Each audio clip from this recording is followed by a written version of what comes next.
Dear Detour, you took us off-road on the gnarliest trails. You asked us to measure up. So yeah, we did. When life slings you mud, sling it right back. Stay strong, Toyota Trucks. Every new Toyota comes with Toyota Care, our no-cost maintenance plan. Visit your local Toyota dealer today. Find yours at Toyota.com. Toyota, let's go places. Athletes know how important it is to stay hydrated. But did you know there are other ways to hydrate besides just drinking water? In fact, milk is a great hydration option because it actually contains water as well as electrolytes that are lost when your body sweats. So consider taking milk along with you to your next game or competition and enjoy the taste of greatness. For more help finding your greatness, visit unbottled.com. It's time to start planning for back to school. That's why I got my kids vaccinated for COVID-19, so they can be protected from COVID when they're back in the classroom. Kids 12 and older can get vaccinated. The vaccines have been researched and tested. They're safe and they work. Getting vaccinated was quick and easy. You can walk into a pharmacy to get one. We got our COVID-19 vaccine, and I hope everyone will choose to get vaccinated too. Get a free COVID-19 vaccine today. Find a location near you at covidvaccine.idaho.gov. We're a valley-wide country store. For 100 years, we've been your #1 choice for food, fuel, farm supplies, and just about everything else you could need to get you through your day. We know you work until the job is done, and so do we. For gas on the go, or a little extra to help you get down the road, you can count on us.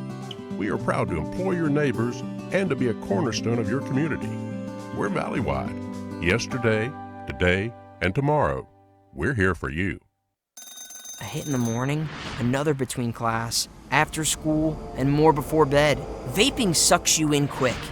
Not to mention all the chemicals and health problems everyone's talking about. That's why thousands of teens are ready to take back their life their own way with My Life, My Quit. When you sign up with us, you'll get a free and simple quit plan that makes it easier to stop vaping. Visit mylifemyquit.com or text Start My Quit to 36072. You train, you sweat, you practice, you go for the gold, you give 110%, but most of all, you aim for greatness. And milk is the performance enhancer that can help get you to your goal. Trusted by athletes and backed by science, there's a healthy helping of greatness in every refreshing glass of milk. So let nature's original sports drink help quench your thirst for greatness. For more help finding your greatness, visit unbottled.com. I decided to get vaccinated because I wanted to protect myself and my family and my customers from COVID-19. When I went to get my COVID-19 vaccine, it was an easy process. It's readily available. Since I got vaccinated, I'm confident I'm protected against the COVID-19 virus. My life has returned to business as usual.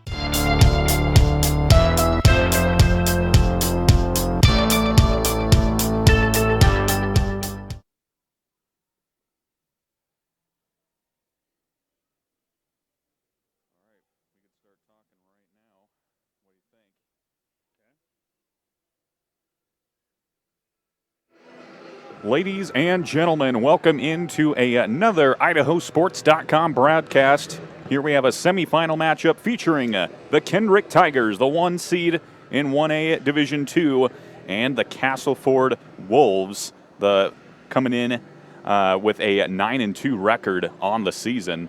And we've got some talented matchups here live from the Kibbe Dome. I wish we could be bringing you a video broadcast of this, but you'll just have to rely on the golden voices here in the booth.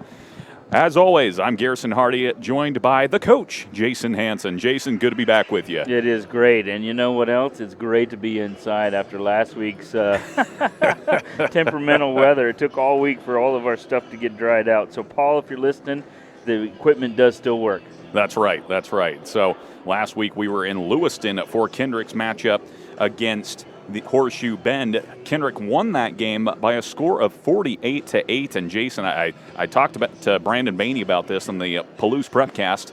We counted maybe 10 to 15 fumbles in that game. The weather was just not cooperating. Yeah, you know, I would have wanted to see that one in a little bit better environment because I'm not sure that the score was an indicative of how the game was going to be played. But without a doubt, we're happy that a northern team keeps playing, so that way we're inside. That's right, and we're bringing it to you live from the Kibbe Dome, one of the best venues for high school football here in the state of Idaho. Of course, you've got Holt Arena down south, but up north here, this is where we want to be. So let's take a look at the two teams for today's game here in, of course, the 1A D2 playoffs. Kendrick hoping to advance to the state title once again. This is a very proud program, so we'll start with them, seeing as we're the northern broadcasters.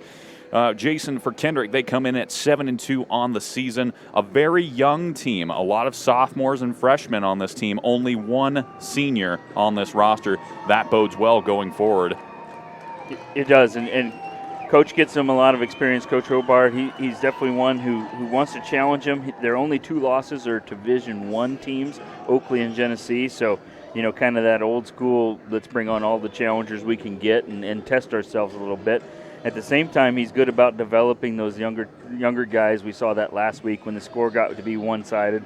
We saw a lot of clean jerseys going out there, getting in the slop, and everybody had to do laundry that night. So definitely one of those where Coach Hobart's got his guys heading in the right direction, and they want to get deeper in the playoffs and get to that championship game. And folks, at this time, we are going to have the national anthem coming into play here. So we will be taking a quick break, but we'll be right back here on IdahoSports.com, and we'll talk about Castleford, the Wolves, coming in at 9-1. Stay tuned. At Toyota's national sales event, we don't just help you get the perfect vehicle.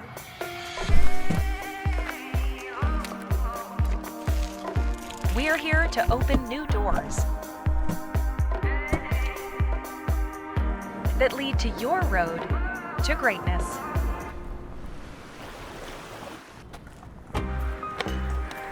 Your journey starts at Toyota's national sales event. Toyota, let's go places.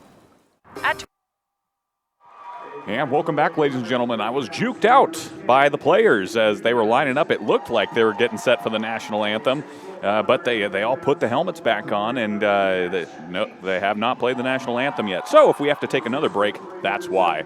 Right now, they're introducing the starting lineups for both teams. First for Castleford. So, Jason, let's talk about them. Castleford comes into this game with a 9-1 record, and they play in a very tough conference, the Sawtooth Conference, a very deep conference. So coming in with a 9-1 record, kind of a little bit of an unknown, you might say. That's quite an impressive feat. Yeah, without a doubt, and they would say, hey, our regular season schedule and the teams that they're playing on a regular basis down in the South are tough enough. They lock horns with Cary, who, if you've been a fan of this league, this area, this level for a long time, you know that Cary is somebody who's been to the playoffs a number of times. And so for them to have only lost by 10 to Cary is a heck of a feat. Coach Lowry from Castleford got his guys on a bus, got them up here to the north, probably for many of them, their first trip north. And they're just excited to get in here, and it's really one of those where being in some of these games, it's more about calming your guys down. There's so many juices flowing right before that first kickoff, and we're going to have the national anthem here in a second, and you got to get those guys to relax a little bit, a little zen there, where they're just ready to lock horns and get right after it, and Coach Lowry's got his guys fired up and ready to go. And that's right. Now we have these starting lineups coming into play for the Kendrick Tigers. And Jason, you and I usually talk about players that the fans at home should be keeping an ear out for, not an eye out for today. But seeing as they're introducing Kendrick, who are some players that the fans at home should tune in for? Well, I'm pretty sure that they've heard of Kep before, the quarterback, as well as the Hewitts. There's these small towns, you have some of those names just kind of recycling themselves a number of times, and so it's definitely one of those where it's going to be the playmakers, but just as always, that defense and offensive lines, if you're an Oklahoma fan, you know that you got to keep those guys doing their jobs, and so it's going to be interesting. How did Castleford travel? How's their offensive line going to match up against Kendrick, who slept in their own beds last night, and that offense and defensive line is going to definitely have to be important as well. Okay, now they're doing the national anthem. We promise. We're going to be right back, folks.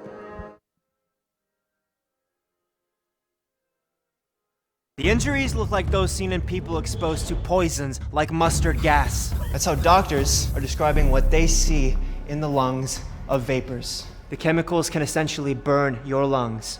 Find the truth at BehindTheHaze.com. The injuries look like those seen in people exposed to poisons like mustard gas. That's how doctors are describing what they see in the lungs of vapors. The chemicals can essentially burn your lungs. Find the truth at BehindTheHaze.com. The injuries look like those seen in people exposed to poisons like mustard gas. That's how doctors are describing what they see in the lungs of vapors. The chemicals can essentially burn your lungs. Find the truth at BehindTheHaze.com. The injuries look like those seen in people exposed to poisons like mustard gas. That's how doctors are describing what they see in the lungs of vapors. The chemicals can essentially burn your lungs. Find the truth at BehindTheHaze.com.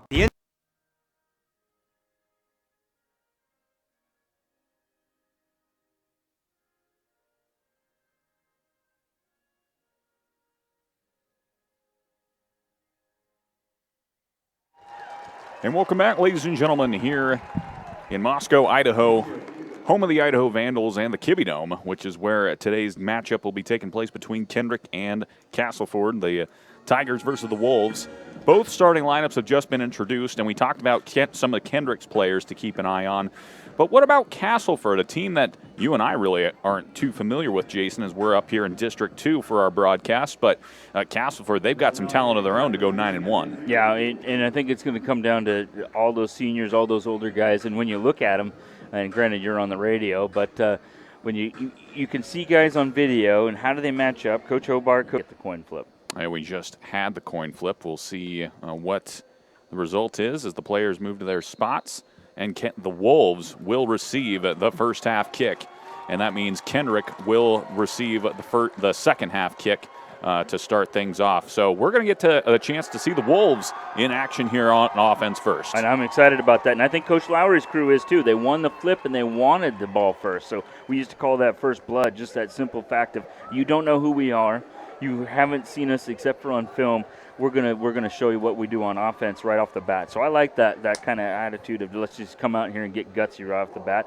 And of course, Coach Hobart's probably saying, well, that's fine. We'll take it in the second half after we kind of get a feel for where you are. So both teams coming out onto the field. The Tigers in their orange and black uniforms, and Castleford coming out in their blue and white, kind of the old Denver Broncos look back in the day with John Elway and co. Except for the Castleford crew would probably say that's a red, not an orange. But I got you. I'm thinking New York Giants, red, white, and blue, baby. Red, white, and blue. Lawrence Taylor. There we go. Veterans Day just happened. It's red, white, and blue. There we go. So we got a bunch look for the Kendrick kickoff, and we got an equal bunch look from the Castleford return. So everybody kind of adjusted. Now we've all split out and we're spread out, and now Castleford's adjusting to that kickoff formation. They have seen some stuff on film. And it's an onside kick to start things off right away, but the Wolves cover it up, and they will take the ball at the 48-yard line. Good starting field position for the Wolves. It is, and it's definitely one of those where last week we saw Kendrick do a number of different kinds of kickoffs, and Castleford was prepared for that. They had personnel groupings for what they wanted to do. They get great field position right out here near the midfield stripe, and so we're going to get a chance to see what's going to happen here with the big offensive backfield. So an I formation look for the Wolves as they come out, and they hand it off right up the middle, and quickly met in the backfield is number 44, Gus Wiggins, on the carry.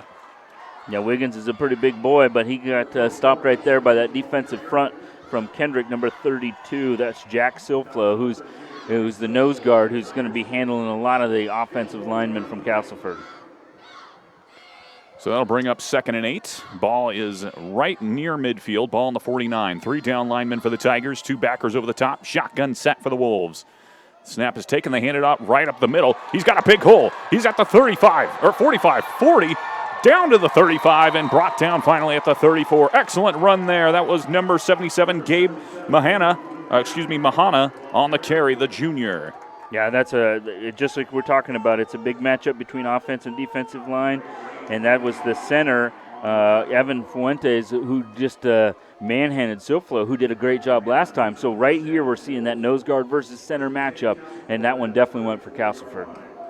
So a first down gain on the 15-yard scamper. Another shotgun look here as the quarterback, Taylor, is alone in the backfield. He takes it, and he's going to run it right up the middle.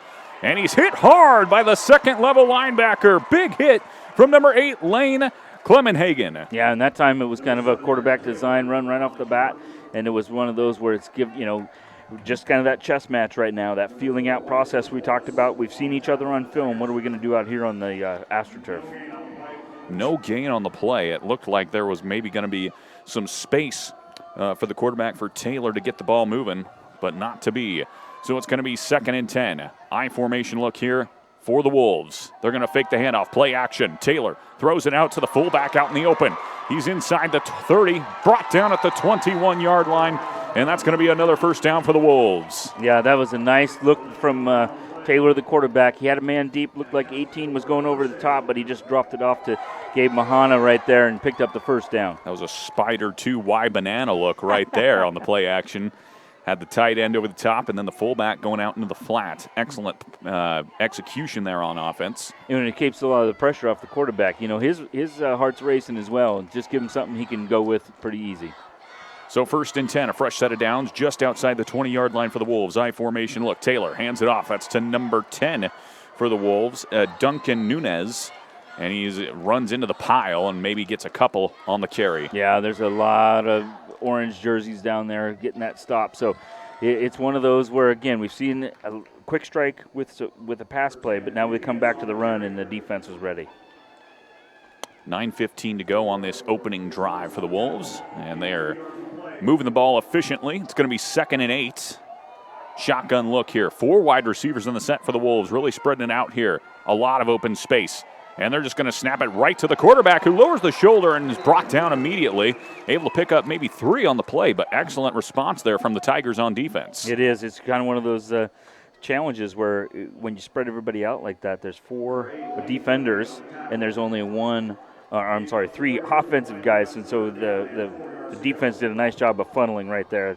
A long ways to say that defense did a nice job, but it's kind of one of those where they're trying to isolate players right now. Big play here, 3rd and 4. Taylor keeps it himself right up the middle, and once again he's brought down before he can get to the first down marker.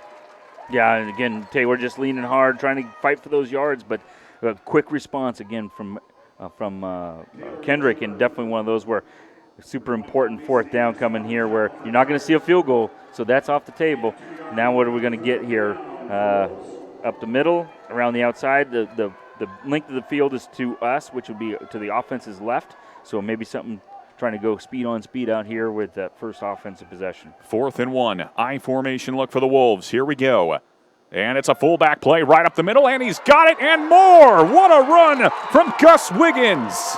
Yeah, and all those Castleford fans are going, no, we're going to hand it to the bulldozer. We're going right up the middle. Speed on speed. What are you talking about, Jason? That's right. They didn't attract me. This is football. Let's just smash it up the middle. He ran over a couple of defenders on his way to that first down. 1st and goal after the big run right up the middle from Wiggins, and they are at the 6-yard line. I formation look once again. Power on power.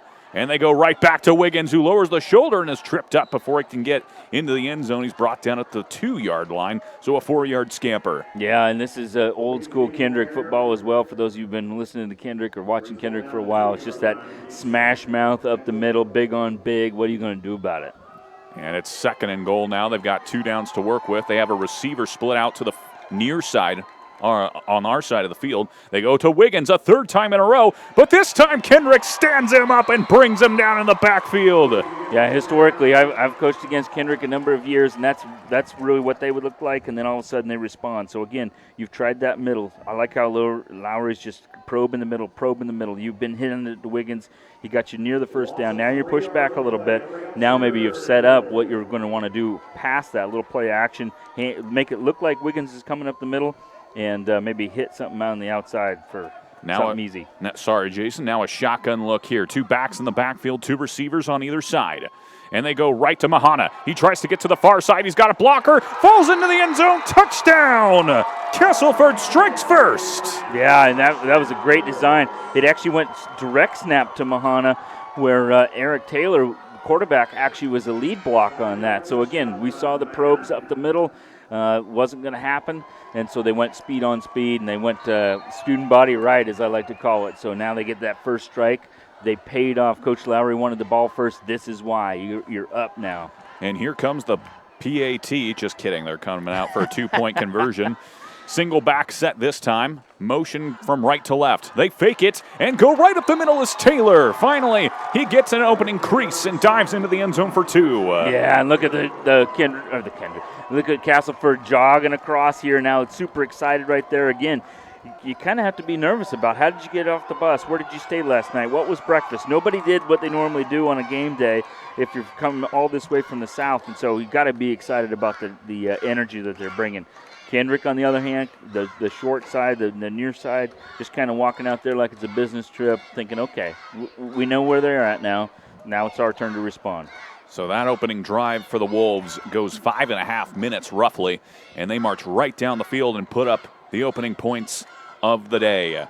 And speaking of Castleford, we would like to thank our sponsor, Blick Trucking, founded in 1961 and located in Castleford, Idaho. Gary Blick Trucking Incorporated is a family-owned and operated business providing both local and over-the-road trucking solutions. They offer refrigerated transportation throughout the western United States as well as bulk commodity hauling throughout Idaho, Utah, and Nevada. Visit www.GaryBlickTrucking.com for more information or to start your driving career. Apply online. Gary Blick Trucking wants to wish the Castleford boys good luck in the tournament. And Gary, let me tell you that thus far, luck is on their side with that drive. I guess you don't call it luck. That was all power right up the middle. It was a whole lot of Wiggins up the middle, and that looked like a truck driving right up there. Good advertising plug right there. See, we know what we're doing, Paul. Trust me. And here's the kick for the Wolves. And it's a pooch kick right down the middle. Excellent kick. It goes to the far side, taken at the 30. He tries to cut it back near side and is brought down at the 37-yard line, and that's where the Tigers will start this opening drive. Yeah, and I'm really liking the special teams play here. That third phase where a lot of times is just kick deep and set it up there. In A-man football, small school, especially if you've been watching a lot, it's where you can get extra possessions, and both teams giving up field position for giving themselves a chance to get the ball. So 1st and 10 for Kendrick. Ball is spotted at the 36 is where they'll do it, and they're coming out in a shotgun look with 2 receivers to the right side of the field or the near side. Kep, he's going to keep it himself. He's up to the 40 and brought down to the 42, a gain of 6 on the play, but a flag comes flying in afterwards. Yeah, and we get our first penalty, as I recall.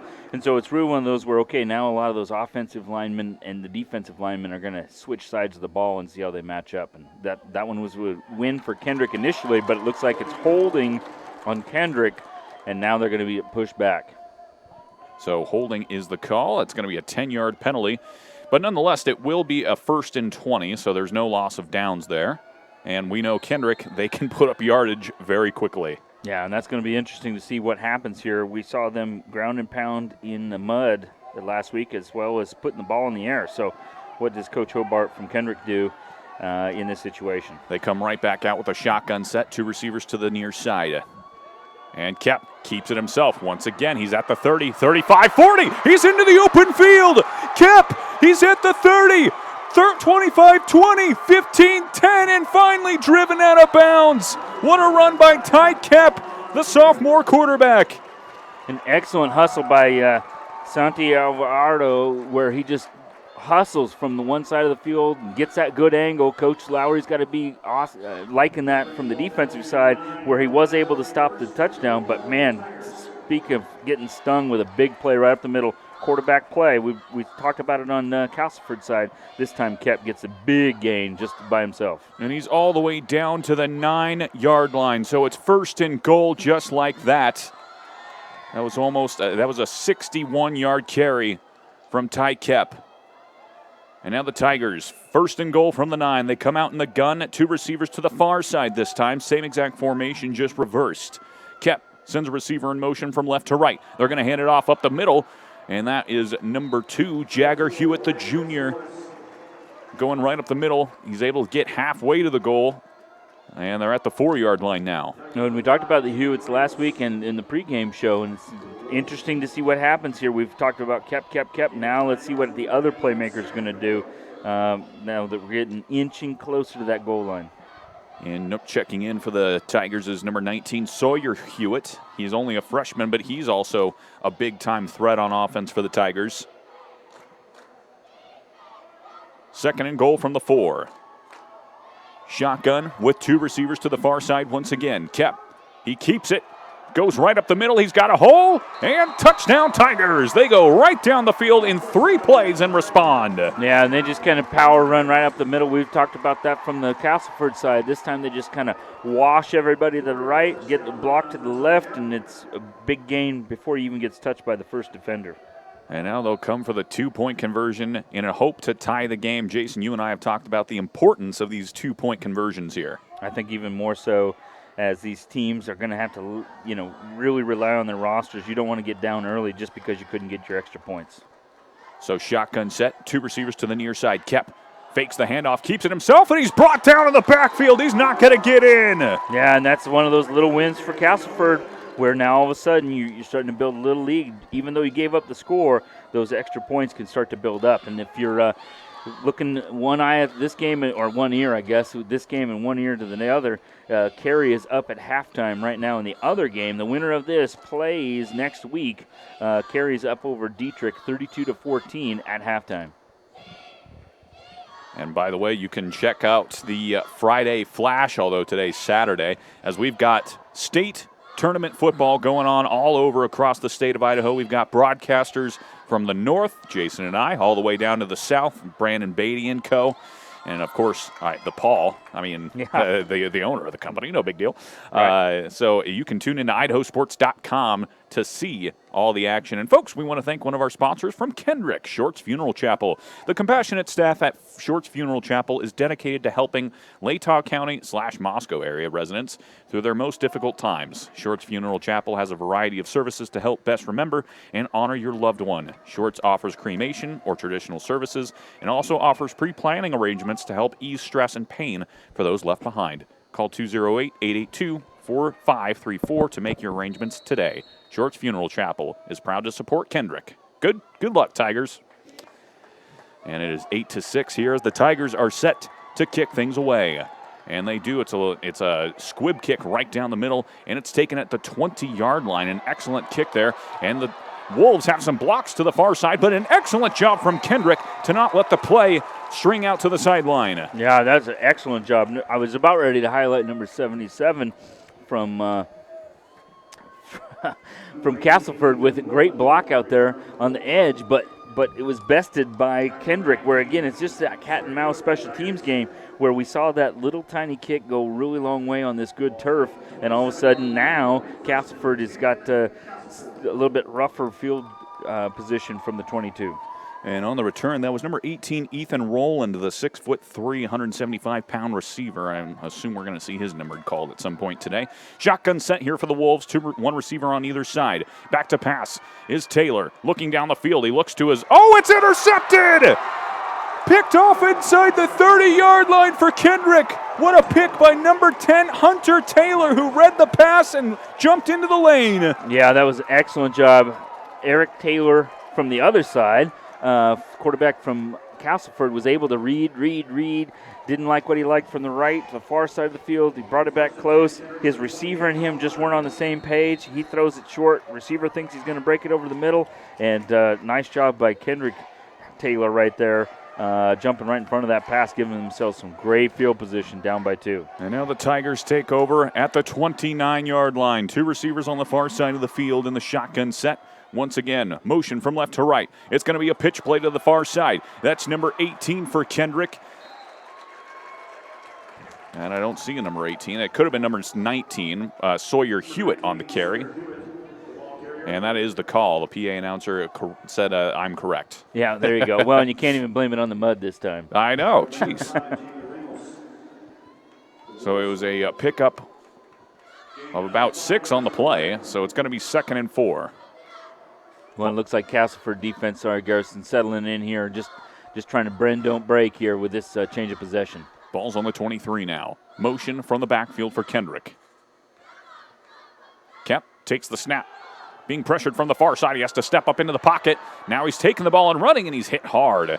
and he was brought down by number 7 from the Wolves and made the initial contact. I believe that is quarterback-on-quarterback violence. That was Eric Taylor with the tackle. It was just kind of a spy. They sent the first 3 guys to go ahead and pursue the quarterback, get kept flushed, and then everybody else dropped back, and Taylor from Castleford was just kind of spying him and just met him there for that quick 1-yard gain. Again, Taylor is an all-state quarterback and linebacker. He plays both sides. And the Tigers are going to come right back with a run play once again up the middle. And he's brought down inside the 20 at the 15. That was Sawyer Hewitt once again. And that will move the chains for a first down. Well, and talk about respect right there. They had 2 guys blocking Taylor in the hole where it wasn't just a one-on-one fullback. They also sent a guard against him. So, again, Kendrick has his number circled. We better block him with at least 2 of us. So 1st and 10. Ball's going to be spotted at the 15-yard line. 2 receivers in kind of a broken off pattern here on the near side. Faked handoff play. It's a corner out to the near side. It's caught in the end zone. Touchdown Tigers. They go right back on top. When it was a great ball right at the back of the end zone from Kep, right over the defender. Alvarado, who is in the right spot, but it's tough to beat a play like that that's thrown to the back of the end zone where you're not. And so if it had been short, I think it would have been a pick in the end zone, but as it turns out, it gives Kendrick a lead here, and now they're chasing those extra points. And that was a 15-yard touchdown pass from Ty Kep, beautifully thrown. Here comes the 2-point conversion. Kep keeps it, goes right up the middle. And once again, the Wolves stuff the Tigers, and it is no good. 12-8 the score. And it's one of those plays where we've seen that hit big, and then other times it falls flat, and this time it falls flat. The other aspect of this, if you're listening at home or on the road, I guess, but how are kids responding right now? Are they getting plenty of water right now for the 4th quarter? Are they taking their hats off? Are they getting themselves rested up? Looks like a lot of the Kendrick kids are taking their hats off, which looks like they're expending a lot of energy. At the same time, you're going to need that energy in the second half. On the other side of the field, you've got a good tight huddle from Castleford guys, everybody getting on the same play. They had a lot of stuff working, and then they threw that interception, so Coach Lowry's guys are just saying, okay, we got to get a good return because it's going to be an onside kick from Kendrick. Let's get something building up here, and let's get back on track here because they've shown a lot of offensive prowess as well in all their games. And even when they lost to Cary, they still put up 22, and one of those where they haven't been blanked. So they got to get their offense going here because a touchdown gives them the lead simply because it's 12-8 in this situation.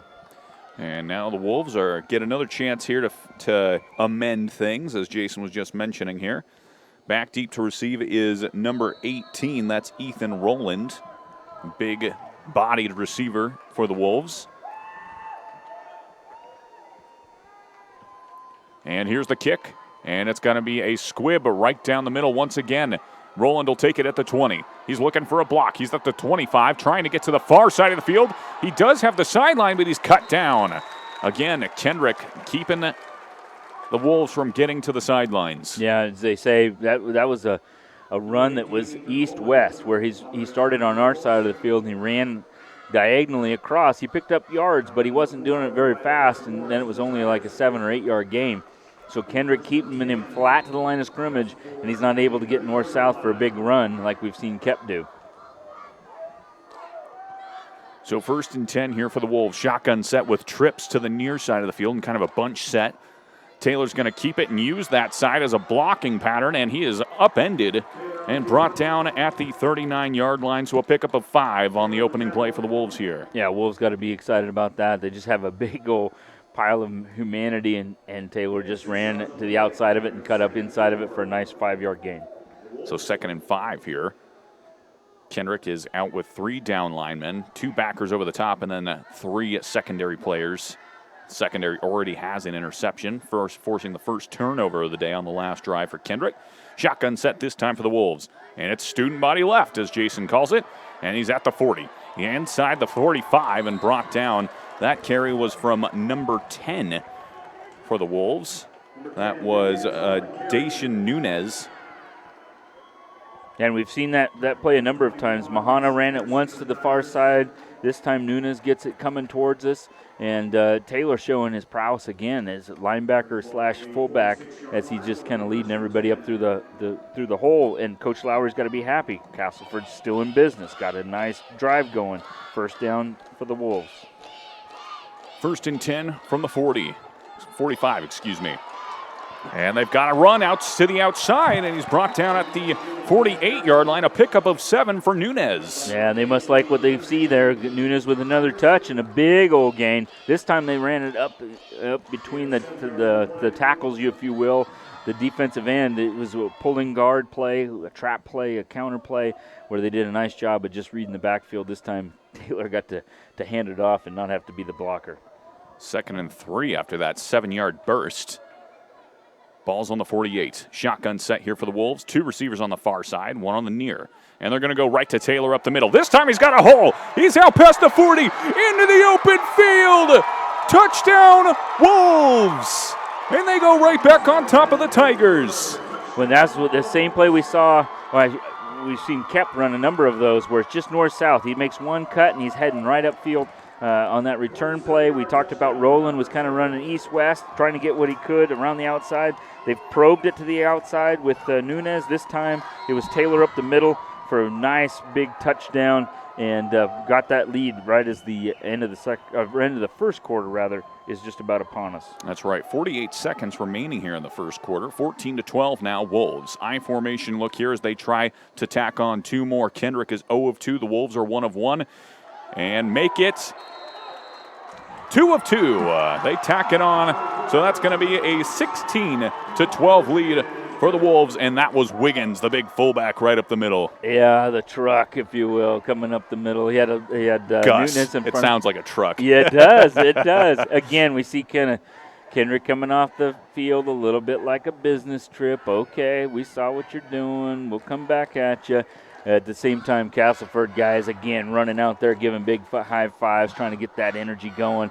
And one of those will be interesting to see which play is the best play for the second half. So thus far, Jason, Castleford kind of comes into this tournament as a bit of a dark horse, as the kind of the preview detailed, and not a lot was known about them. But 9-1 on the season, and you're taking on some big-time opponents. And thus far, against Kendrick, the number 1 seed, they are showing no fear. Yeah, and it's one of those where, they're probably dark horse in the short term, but as a Genesee coach from 20 years, I would say Castleford's got a lot of history behind him, a little bit like Kendrick, who hasn't won a title recently, but they're well-respected.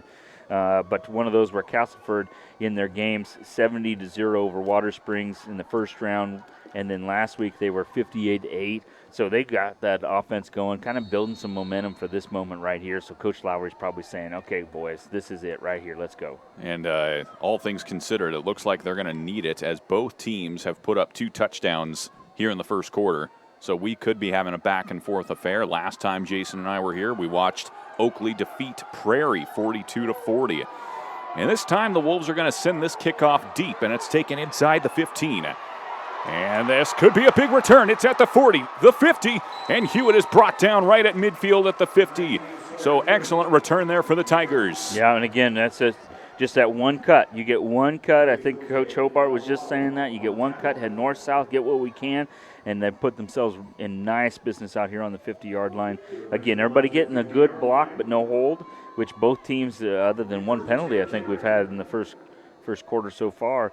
That hopefully didn't jinx us, but everybody doing a nice job of just playing football and letting go when you know you got beat.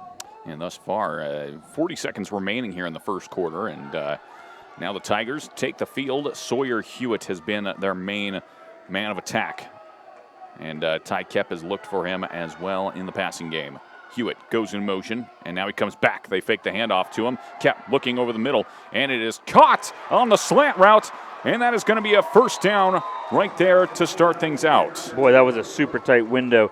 It was a situation where the player came from our side of the field across the formation, had to throw it in front of the defender and under the defensive back who was right there for the quick tackle. Nice job. Again, no elements in here, no breeze, no mud, no rain. No matter what they've been practicing in, everything seems to be clicking on offense, which the fans have got to like. Coaches, defensive coaches are going to go bald today, but everybody else is loving all this offense. And that was number 10, Hunter Taylor, on the reception, and he's also the one who had the interception for the Tigers as the first quarter has just come to a close. 16-12 the score here in the Kibbie Dome in Moscow, Idaho. Folks, we'll be right back after a brief message. You're listening to IdahoSports.com for our state tournament coverage.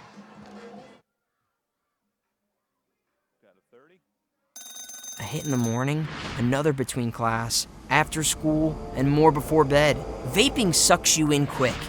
Not to mention all the chemicals and health problems everyone's talking about.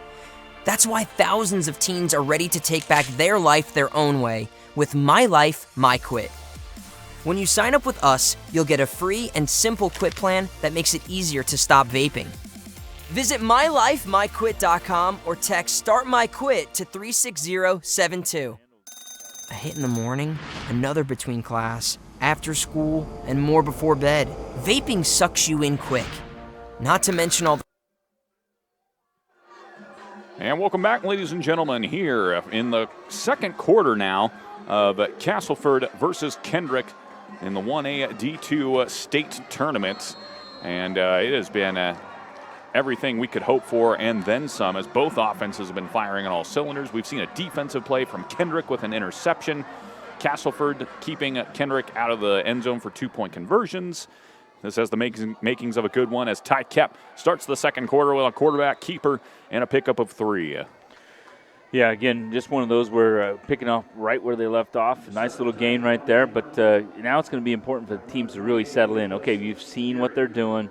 Obviously, you've got to keep in the back of your mind what they're going to counter with, but now you got to quit guessing and just go for it. And so now it's time for those defenses to start rising up a little bit. Like Castleford here has to get things slowed down. They got a nice little lead right here with 4 points, but they got to get this drive stalled if you're a Castleford fan. 11:20 to go here in the second quarter. We're early as the Tigers come to the line of scrimmage with one receiver on the far side of the field and kind of a hatchback tight end look here. Kep. He's going to hand this one off to Hewitt, and he's able to get to the second level for a short pickup there, maybe a pickup of 3, and that's going to make it 3rd and 4. Super manageable. Who knows what we might get with a reverse or a quick strike over the top. This might be a good time for a screen because we haven't seen one of those. One little hiccup here.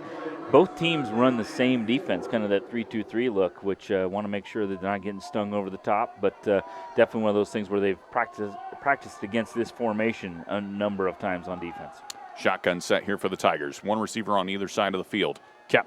He's going to hand it off right up the middle. That's Hewitt. Lowers the shoulder, and he's brought down inside the 30, mark at the 28-yard line, and that's going to move the sticks. Yeah, and that 3-2-3 is great against the pass, but you're giving up a body if you're going to go ahead and run up the middle, as we see Wiggins coming in here on defense. It'll be interesting to see if they've adjusted their formation or he's just going to be a nose guard. Yeah, Gus Wiggins, number 44 for the Wolves, comes in at 215 pounds. So he's got the body on him, and he's been throwing around his weight thus far at fullback as he's already found his way into the end zone thus far. 1st and 10, ball spotted at the 28-yard line for the Tigers as they're marching their way forward. Kep, a play action, looking over the top, and that one is incomplete. That ball was uncatchable, so there is no argument for pass interference there. Yeah, there was a little bit of a bump by the defender and Kendrick receiver, but definitely not much for any kind of penalty slash. Like you said, it was 15 yards downfield, and I don't think anybody's got that kind of ability to jump. Right. Maybe not even the Vandals here. That's right. Well, I was just going to say, Wiggins came in not as the nose guard as I predicted. He came in as a linebacker, so they definitely want to stop that run. So it'll be interesting to see what happens here. Eric Taylor, the linebacker, came out. Maybe take a quick little breather. Maybe they're going to get a shift of, what's going to go on here as far as style. And Wiggins is adjusting himself over the formation. We've got kind of an interesting look here from the Tigers. Now motion from left to right.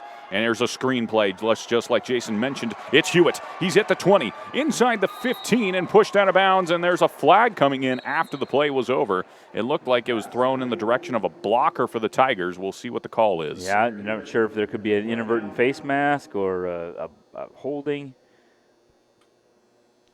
Everything goes silent. That's right. Oh, a lot of suspense. Anticipation here is killing us. And they're marching it And back. it is holding. So holding was on number 8 for the Tigers, Lane Clemenhagen. He was out in front blocking on that play and doing his best, trying to open up a hole. It happens sometimes. It is, but it's also one of those where that's important to let go. Like we talked about, you're giving big effort, but at the same time, you hold on. Now you've negated everything you gained, and so it gives Castleford that second chance they were looking for.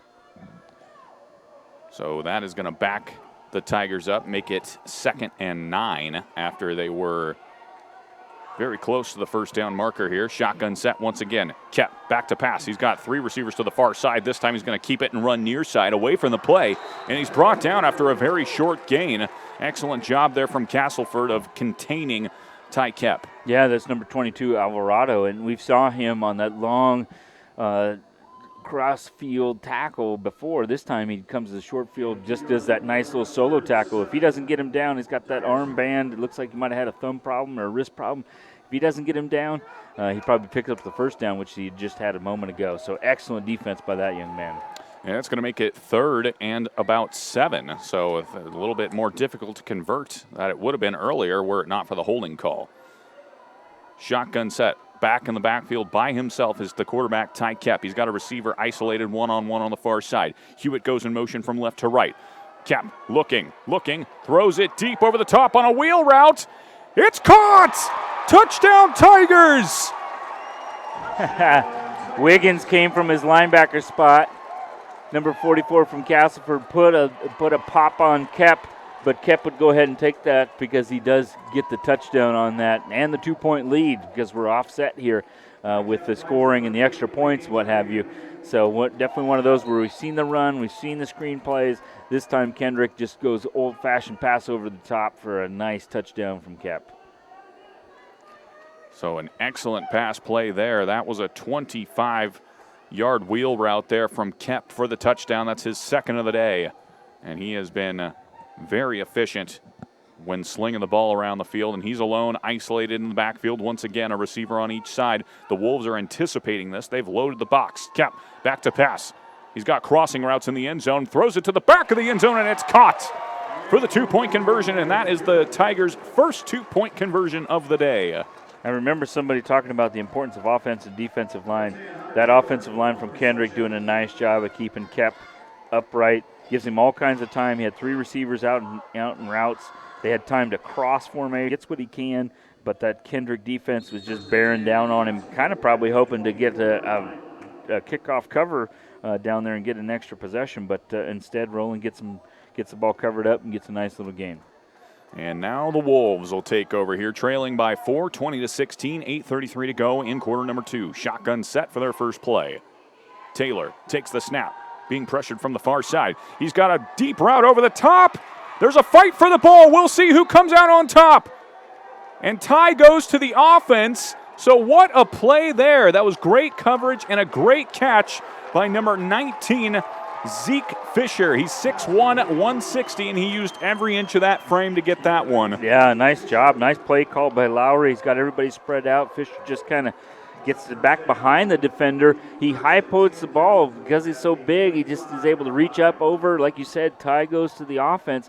So even though the defender, number 10 from Kendrick, Hunter Taylor, who we've seen him pick people off, isn't able to get that one because they just shared the ball, and Castleford's in nice position here. 31-yard gain, and now they've got a run with Taylor, and he's got close to another first down gain there, and they are going to give it to him. That's another first down play, so they start with a 31-yard gain and back it up with an 11-yard gain. Well, and that's that offensive momentum. Castleford fans have been like, yeah, that's who we are. What the heck are you guys talking about?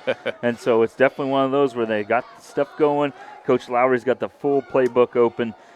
We talked about the elements in here. Now he's just got to get his team in the end zone. So another fresh set of downs here. 2 plays, 2 first downs. Ball spotted at the 39-yard line for the Wolves. Shotgun set here, 1 receiver on either side. Taylor takes the snap. He looks near side of the field. It's a quick pass play over to Rowland, and he is immediately pushed out of bounds. That play They obviously wanted to get the big-bodied receiver one-on-one with a corner, but he just wasn't able to get his wheels churning. Yeah, that might have worked week 1, but being this many weeks into the season, week 10, both these teams have seen a lot of that over this fall, and quick, easy tackle there by Fitzmaurice, who shows his prowess. So no gain on the play, 2nd and 10. Shotgun look, once again, same exact formation, 2 backs in the backfield, 1 on either side of Taylor. 3-2-3 set for the Tigers, as per usual. Student body left, as Jason calls it. Nunez tries to get to the far side, and he does. He's on the sideline and finally brought down by one of the secondary. Close to the first down marker, however, so it's going to be 3rd and about 3 when all is said and done. Again, Eric Taylor goes in formation as a fullback, essentially. He gets his defender turned, could have held, didn't hold, and the play stands simply because he let go of that block and he was able to get him to the edge. Now it's important for Kendrick to get those cleats in the fake grass and get this offense stopped, because now they're 3rd and short as they come out in this I formation. Taylor under center, they just give it to the dump truck, and it's Gus Wiggins with a big push getting that first down. Gus Wiggins, we've called his name a couple times already, and he just gets the yardage when they need it most. He's using all those 215 pounds to his advantage. Oh, for sure. I don't care which piece of construction equipment you'd like to talk about, but that dude is definitely pushing the pile. One of our sponsors for Castleford. 1st and 10 now after the short gain there from Wiggins, and he is still in the fullback spot there. And they go right back to him. He lowers the shoulder and picks up another couple of yards there, and that was a pickup of 3, we'll call it. And we've seen this kind of situation where they have it going. We used to kind of run some of this ourselves. If you got something working, don't change it. Why would you change it? And so we've seen a couple of them now. It would be interesting as we see a player come in, have they changed it to the complement? Do we get Wiggins one more time, or do we set something up because now they're all up there to stop the run? 2nd and 7 after a 3-yard pickup from Wiggins. Shotgun set with trips to the near side. Taylor looking that way. He fires kind of an out route, and it is incomplete. His intended target was Roland. And as the quarterback Taylor was standing back there, he was being pursued from back with Dallas Morgan, where if he would have held onto the ball for just a smidge more, I think the defensive end would have bared down on him and would have got him. Yeah, it looked like the ball kind of came out of his hand a little bit funny there as the ball landed at the feet of Ethan Roland, 6'3" receiver. Trips to the far side this time, 3rd and 7. Motion from left to right. They give it to Taylor, and he's sacked. Yeah, we've seen that play a couple of times, and it worked really well. The importance of that offensive and defensive lines. This time the whole defensive front shows up at the same time and gets a big tackle, forcing this 4th down. And we ain't going to see a field goal. You're going to see something. Now is the time to reach into that bag if you got a trickeration. You've kind of set some things up the middle. Is it going to be a flea flicker? Is it going to be something over the top, or is it just going to be a student body? 4th and 11. That's a lot of student body needed right there for a 4th and 11. Loss of 5 on the sack there for Taylor. Kendrick, man-to-man across the formation, and then one spy for Taylor. Taylor looking, throws it over the top to the far side. He's got a man. We'll see what the call. It's incomplete, they call it. It looked like the receiver had it for a moment but couldn't go to the ground with it. It looked very similar to the play that Fisher was able to high point the ball over top of Hunter Taylor from Kendrick. This time, Taylor's just able to just be just even closer to him, probably rode up his face mask to just put his hands up in front of him and is able to poke that ball away just as needed as you had that 4th and 4th down, and now it's Kendrick's ball. The first big stop of the game, as I recall. We saw the turnover on downs, or I'm sorry, the turnover as far as the interception, but this time Kendrick is able to get the ball, 4:47 left in the second quarter, and a 4-point lead. 20-16, 4:47 here in the second. Kendrick, 1st and 10, ball on the 29-yard line. Kep takes the snap. He's got 3 receivers to the near side of the field. None of them are open, but he finally finds a target, a deep post route, and it's incomplete. That was number 10, Hunter Taylor, who nearly high-pointed that one but couldn't come down with it. Yeah, he had it initially, and then as his body landed on the ground, it just kind of flopped out of his hands, hit off his thigh pad, and rolled over him out to the middle of the field. And so definitely one of those where they were hoping for a big strike. That would have put them right in midfield. But let's call him Castleford today. I'm just going to go through the whole list of Idaho schools. Castleford, that may have been the break they were looking for, simply because that they're kind of behind on possessions now, and they've got to get a stop. 2nd and 10, 4:40 to go for the Tigers. Shotgun set. Then they take the snap, hand it right off the middle, and it's not going anywhere. What a tackle there from Gus Wiggins. That was a very similar play. We've seen that strike a couple of times. They pulled the guard. This time, Wiggins was right over top of the guard, and as the guard pulled, he just went right to it and was taken to it by the guard. Eric Taylor, the other linebacker, kind of got it from the front, and Wiggins got it from the back. This time they got that big stop. Now they're definitely in business on defense with 3rd and 12, 3rd and 13. And this could be, we could suddenly be looking at 2 defensive stops in a row, one from either side, as this has been an all-offensive game. We'll see what happens here. 3rd and 12. Motion from Hewitt from left to right. Kep looking, throws a deep out route, caught by Hewitt. Can the tackle be made? It is, and we'll see where the spot is. It looks like from this vantage point he's short by maybe 1 yard, and that brings up the question, will Kendrick go for it on their own side of the field? Yeah, I'm not sure I would in this situation, but that being said, that's why they're making the big bucks down there. I think that was Fisher again. We've called his name a number of times back to back to back. Good, sure tackle right there, just short of it. One-on-one tackle, as 8-man fans would tell you, they're almost always in one-on-one. But similarly, Kep is the quarterback and the punter, kind of an oddball formation here. They have to respect both. Nobody's back behind. They try and run it up the middle. He gets stopped initially. He falls forward. Looks like that last little gasp wasn't enough. They mark him down. His knees were down. Boy, the Castleford fans and the team over there is just kind of high-fiving each other. And Coach Hobart and his crew, the orange and black, going, well, we kind of had an extra possession anyway. Not a bad call, especially if you'd have got it. Turnover on downs. Big stop there from the Wolves, and now they get the ball back almost where they originally had it. So it's going to be 1st and 10. Ball spotted at the 33-yard line. I formation look now for the Wolves as they come out and try their hand at this whole offensive thing. Taylor under center. It's going to be a pitch. And then they're coming back the other way in a reverse. Taylor coming out on a lead blocking roll now. And the Tigers stand it up for a loss of yards on the play. That's going to be about a 3-yard loss. Excellent containment, discipline there from Kendrick. Yeah, I think that was Fisher again coming from his receiver spot. Kind of that little bit of from a pitch play to a reverse look. A little bit slow developing.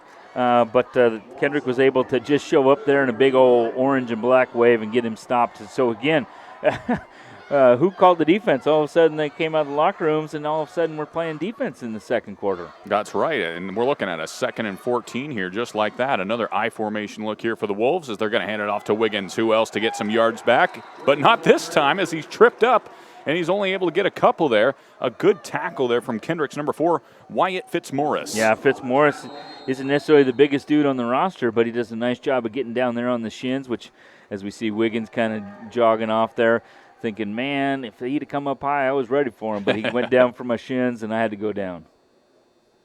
So we've got a timeout on the field.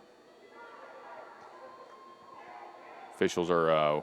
I'm not sure what's going on. Everybody's looking around like there's something called, but... It looks like Wiggins went jogging off the field. Maybe he has a cut on his face. He's got a towel over his face, or maybe a contact popped out, something like that. Well, and there is the little bit of the rubber tire that's in the field to make sure that it stays that way, and not something that 8-man guys really get to talk about much, but hopefully he's okay. I'm sure he's going to get it all dusted off and head back in here, and so we're back into action. Hey, looked just fine jogging off the field here. So 3rd and long. And Taylor's just going to keep it himself and try to get all the yards he can. And he falls forward for maybe a gain of 4, but that's going to bring up 4th and about 7 or 8. And it's one of those where it's is it chess or is it checkers? Because we've seen these plays hit for a lot of points, a lot of yards early on, and now as you come back to them, they're more ready for them. As we see Wiggins jogging back in, Fisher's coming back in, and so everybody's good to go on this big 4th down. 4th, and we'll call it 8. So this is another big chance for a defensive stop here for the Tigers. This would be 3 defensive stands in a row.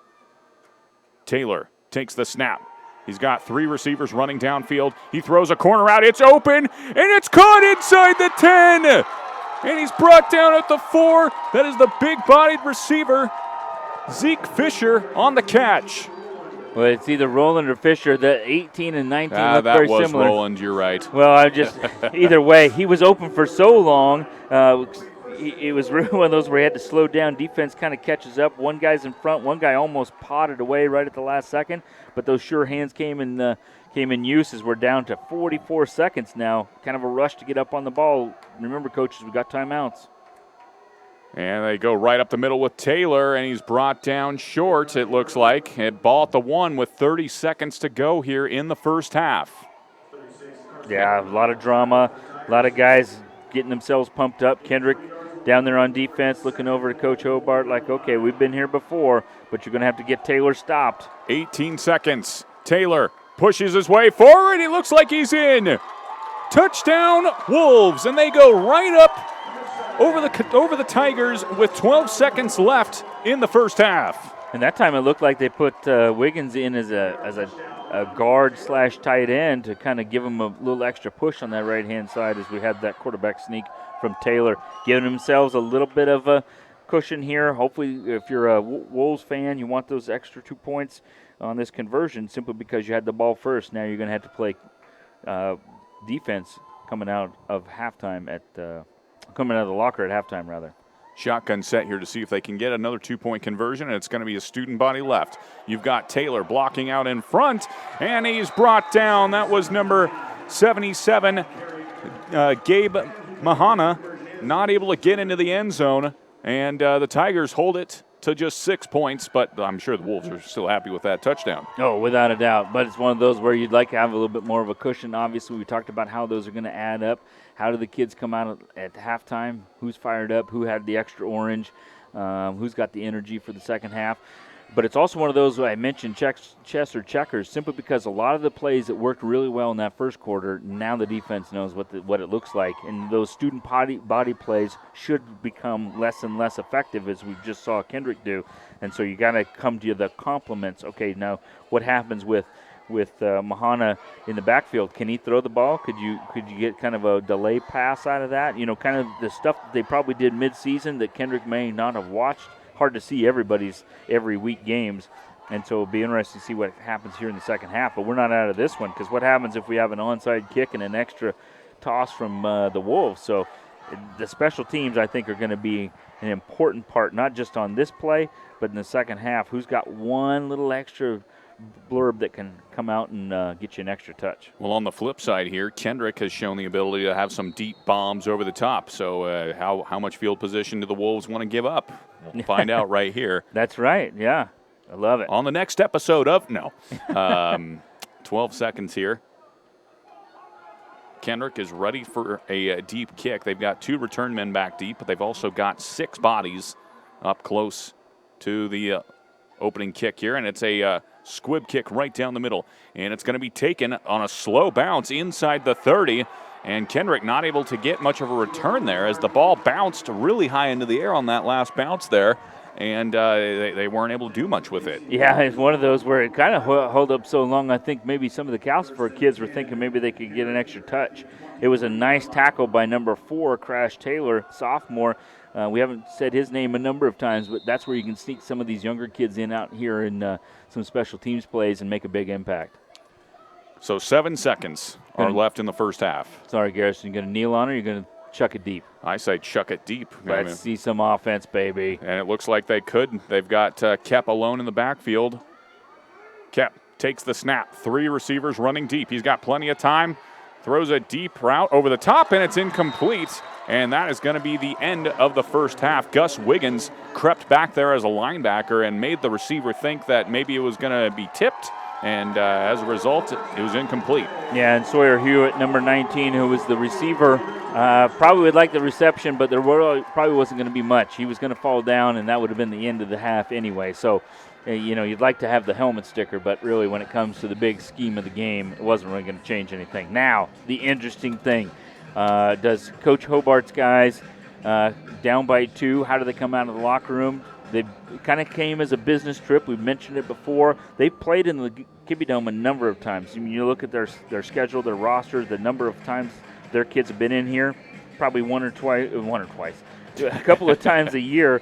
Castleford, I won't speak to it, but I would guess that Coach Lowry's crew, this might have been the first time they've ever been in here. They've been in Holt Arena, very similar facility. The dome goes the opposite way. For those of you who have been to that, you know what I'm talking about.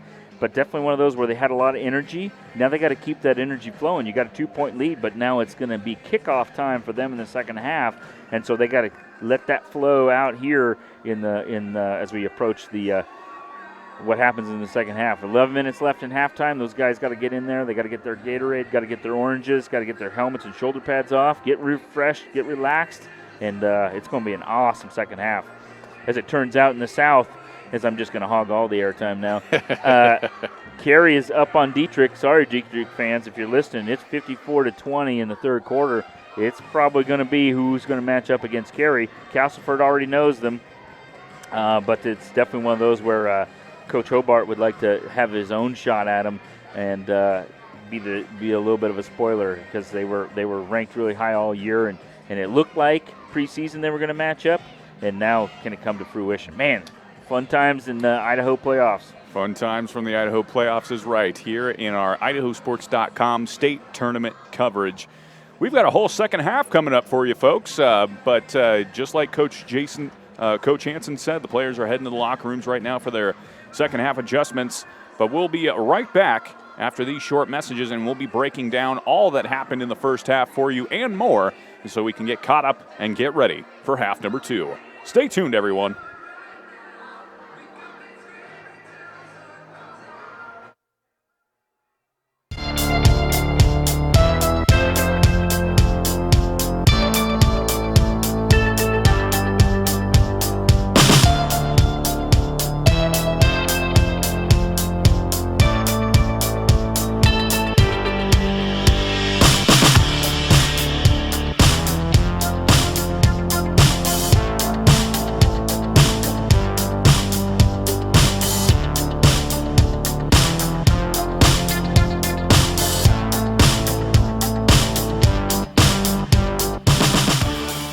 I can't believe we have to make this commercial. It's ridiculous.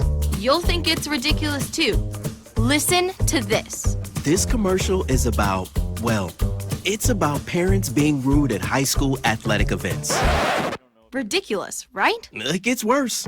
Studies show more than 75% of new high school officials are quitting because of bad adult behavior. So now there's a shortage of refs here in Idaho, in almost all sports. No officials means no more games. Is that what you want for us? Come on, parents. It's time to grow up. Cheer for your team. Be proud of your children. But stop being so ridiculous. And don't make us run another commercial. Because we will.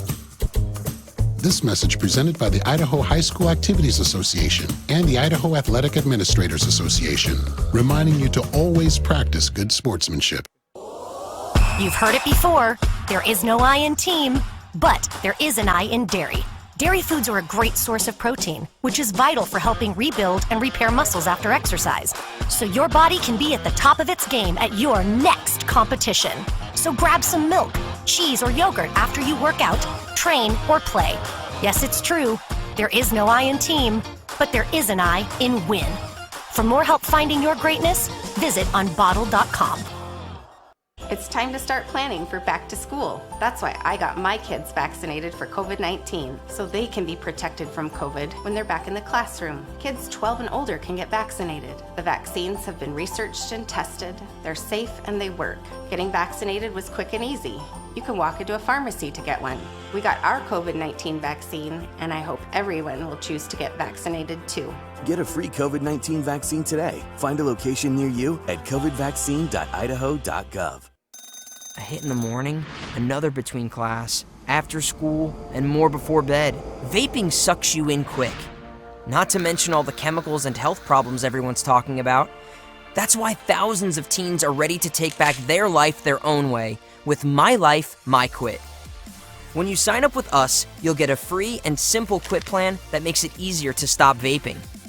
Visit mylifemyquit.com or text Start My Quit to 36072.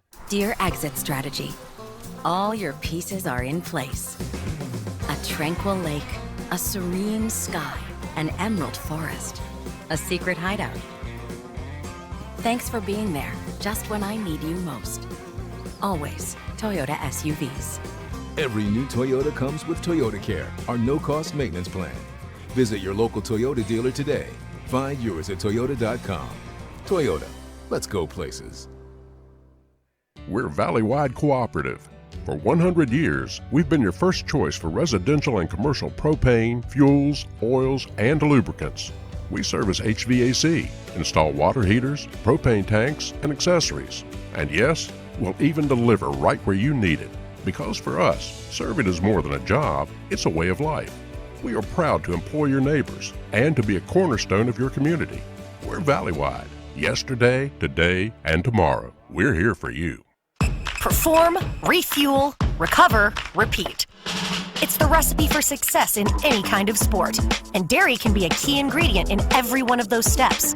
Dairy foods supply your body with high-quality protein to rebuild and repair muscle, carbohydrates to help you refuel, and fluid and electrolytes to help you rehydrate. So your personal recipe for greatness can be perform, win, repeat. For more help finding your greatness, visit unbottled.com. I decided to get vaccinated because I wanted to protect myself and my family and my customers from COVID-19. When I went to get my COVID-19 vaccine, it was an easy process, is readily available. Since I got vaccinated, I'm confident I'm protected against the COVID-19 virus. My life has returned to business as usual.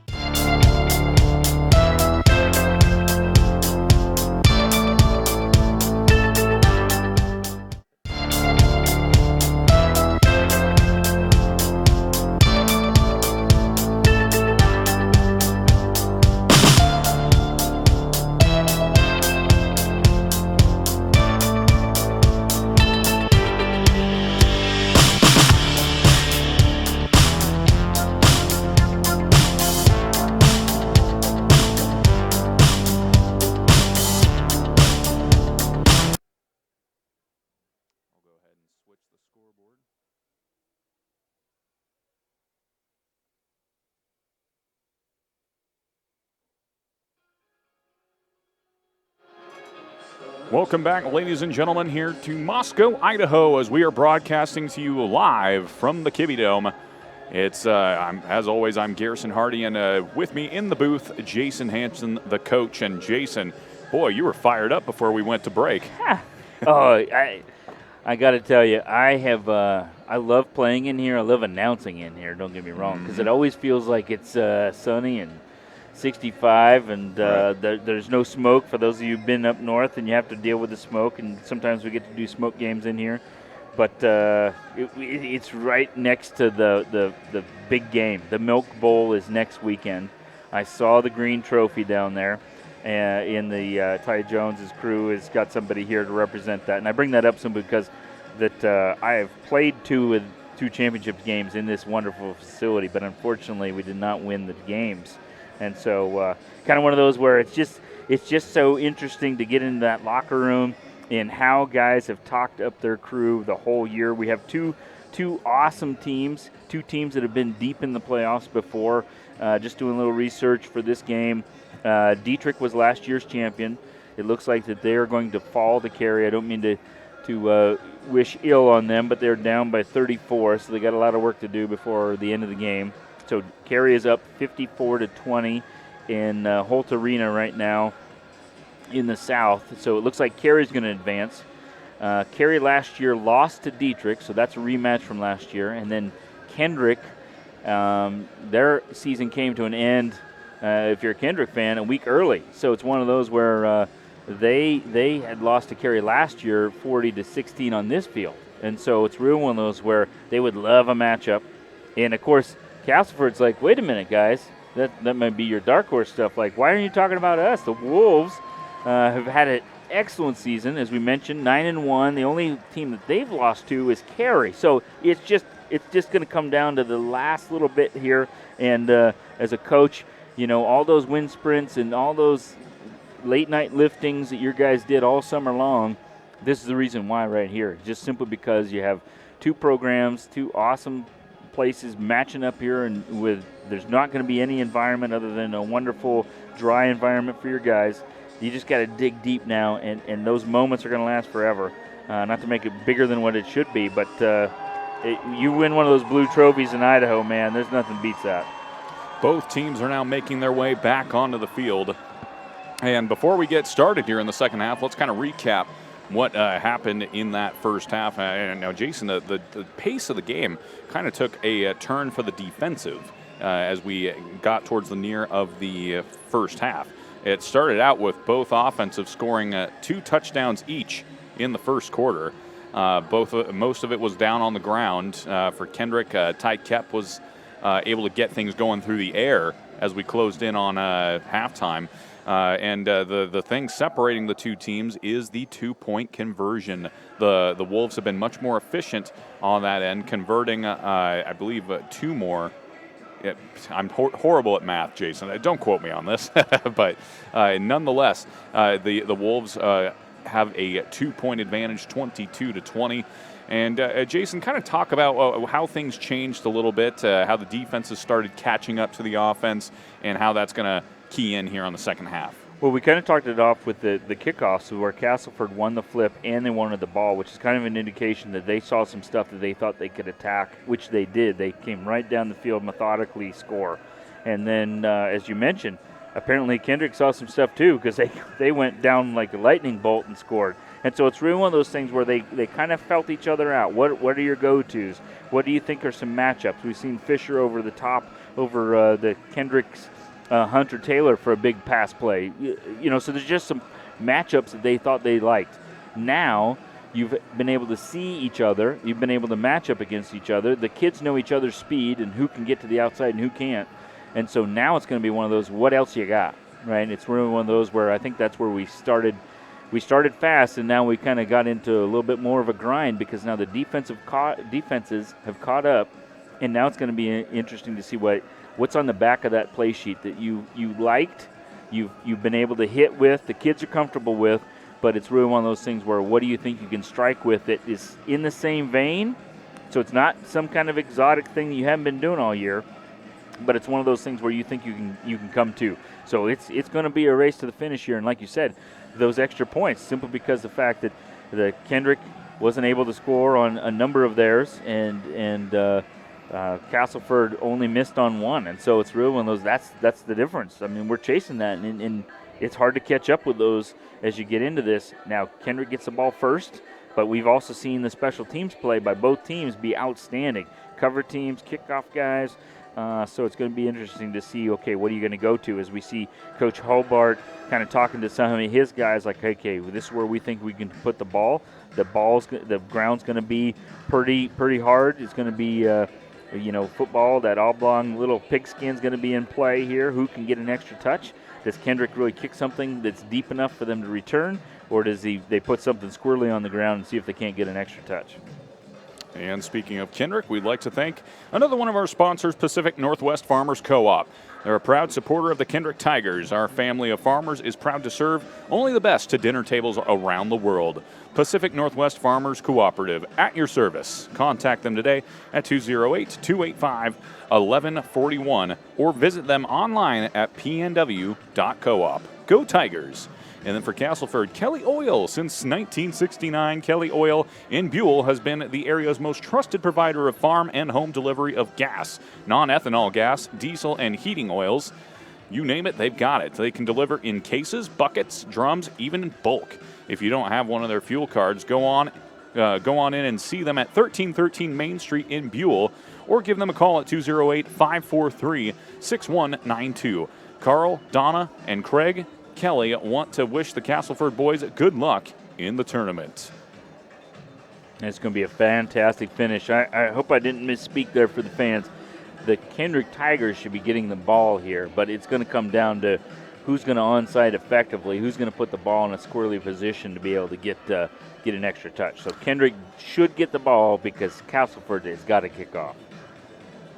Which bodes well because Kendrick was unable to stop Castleford just before the end of the first half as the Wolves punched it into the end zone by way of a 1-yard Eric Taylor. It was essentially a rugby scrum right up the middle, and Taylor used all of his frame to get into the end zone and put the Wolves back on top. And now it's 22-20 with that 2-point conversion as well. And so both teams are set here for the second half as the Tigers make their way onto the field, ready to receive the kick. And on the other side, the Wolves coming out to send off the second half kick. And we'll see what kind of kick the Wolves have drummed up here. It could be a squib, but they've also sent it deep to the Tigers before. Back deep for the Tigers is number 9, Tristan Jones, the junior, as well as even deeper than him is number 19, Sawyer Hewitt. And we've called his name a lot. He's already been in the end zone on the receiving end of a Ty Kep touchdown pass. And the Wolves huddle up here going over the kick. And they're just going to kick it right away from the huddle. And the Tigers will take it at the 35-yard line and brought down at the 35-yard line. Jason, that was kind of a nice change of pace there on kickoff. It was. Here I built up to this important kick, and then I was kind of lulled by the inaction of everything. They came out in that little bunch, and they just went ahead and kicked it from that little bunch. And the heads-up play there by number 5 from Castleford, Ramos, who was able to make sure he didn't get around the edge of that big pile, because when everybody's so close to the middle of the field, the outsides are open, and Ramos was able to get a tackle. So for Kendrick, they start this drive in the I formation. 1st and 10, ball from the 40, and they hand it off right up the middle to Hewitt, who jukes the defender and is able to pick up a couple more yards after the move and gets out to the 42. And again, not much more than what we've seen, maybe just a little bit better of a draw. Fisher this time from his defensive back spot. Defense from Castleford coming out again with that 3-2-3. We talked about how both teams have been using the same defense. Be interested to see if personnel or down and distance might change some of that. 2nd and 3, I formation look once again for the Tigers. Motion out of the backfield. And Kep. He's going to hand it off the middle, and this time it is stuffed, and the Wolves were ready for that one. Wyatt Fitzmaurice, the fullback, took the ball up the middle, and he was met by a whole wolf pack, if you will. Yeah, that's right. I see that sign down below us. You know, like you said, there's a little bit of a short motion there, kind of sets an edge, but they ran right towards Wiggins, who came out of halftime ready for a tackle, and he and a whole bunch of Wolves ended up showing up right there just in time, making that good, easy, sure tackle right in front of him. 3rd and 3. Ball is spotted at the 42-yard line.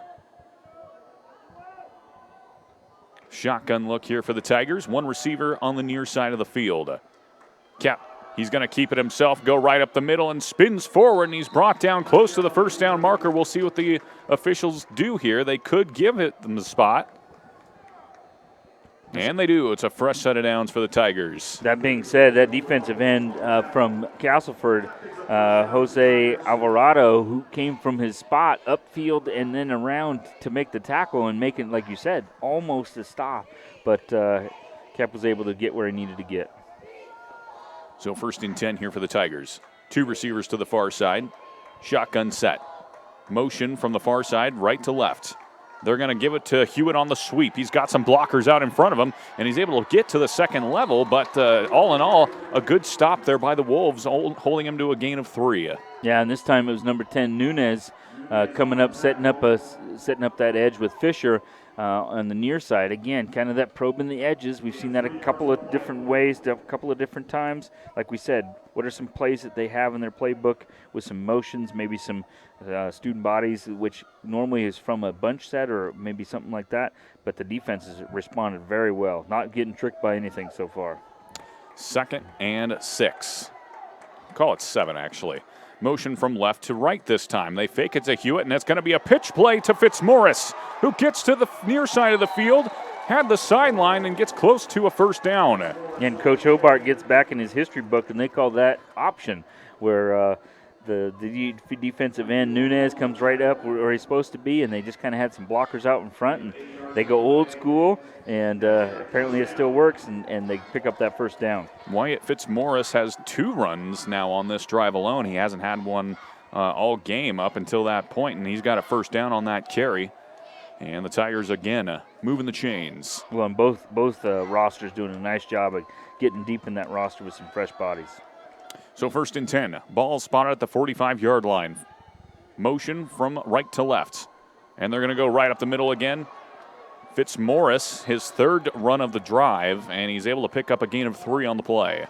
Well, we talked about that offensive defensive lines here. This time, the center for Kendrick, Jack Silflo, just bulldozes Aguirre, number 28 from Castleford, out of the way. So again, just kind of that man-on-man, what's worked so well, who's coming out fired up right now, and so Kendrick is kind of having to grind up this first possession, a little bit like what we saw Castleford do when the game started. Yeah, this drive has already gone 4 minutes, and this drive started at the 35 for Kendrick, and now they've just got to the 40 of Castleford. Motion left to right. They're going to go to Hewitt this time up the middle, and he's able to get to the 40, maybe a pickup of 2, which is going to bring up 3rd and 5. Again, you're right. They're having to grind this play out. Yeah, and this time, again, it was Wiggins coming from his linebacker spot, and it was Ramos, who is kind of that safety over the top. He's part of that back end of the 3-2-3 middle guy, and maybe that's one of the adjustments. They've kind of brought that middle safety up into the box and allow him to just kind of spy the action, and some of these counters and quick hitters to the edge aren't quite as quick because he's a little bit closer to the line of scrimmage. 3rd and 5, ball on the 40 here. Shotgun set for the Tigers. They are in Wolves territory. Kep back to pass, 3-step drop. Looking near side, slings it over the top, and it's incomplete. It hit. That was number 19. It hit the normally sure-handed Sawyer Hewitt right on the hands, and it bounced out of bounds, incomplete. We don't have video replay of this, but I think that might have been the same play we saw right before halftime, because Hewitt was right there in that similar position. Very similar, wide open. We've seen him snag those in some harsh conditions last week. This time, maybe just thinking about all the yards he was going to gain, and looks like he gets a little break. Is there ever a 2 wide open on that one? Boy, you start to thinking about what your next move is, as it looks like Carey does defeat Dietrich, and so who these two teams are going to play is already known by the fans. Carey awaiting the winner of this game. 4th and 5. A big 4th down conversion chance here for the Tigers. Kep rolling right. He's got receivers in the area. Throws a quick out route. It's caught by Fitzmaurice, who's got the first down and more inside the 25. Wyatt Fitzmaurice coming alive here in the second half. For sure, and I think that was the same play design where we saw it come towards us. This time they flipped it. They went the other way. Fitzmaurice had quite the play last week where he was able to tightrope and Superman dive into the end zone. Maybe he's kind of building up to that because we are going to do player of the game even if we're inside, right? That's right, yeah. We are already heading towards halfway through the third quarter. This drive nearly taking 6 minutes at this point. 1st and 10 for the Tigers. Ball spotted at the 25-yard line. Motion from right to left. And there's a mix-up there on the play as the Tigers got their feet tangled up in the motion. It looked like it was going to be a sweep to Lane Clemenhagen, who was coming across the formation and tripped over his own quarterback. Yeah, and that might have hit pretty big by Kep up the middle. I think Clemenhagen might have gotten tackled by Aguirre, who was in that area. But, at this point, I think the Wolves will take it. They need to get a stop. It doesn't matter if they ran into each other or they do it themselves. So we are now under 6 minutes. 6 minutes and 10 seconds thus far on this drive, as it is now 2nd and about 13 after the loss of 3 on the previous mix-up for the Tigers.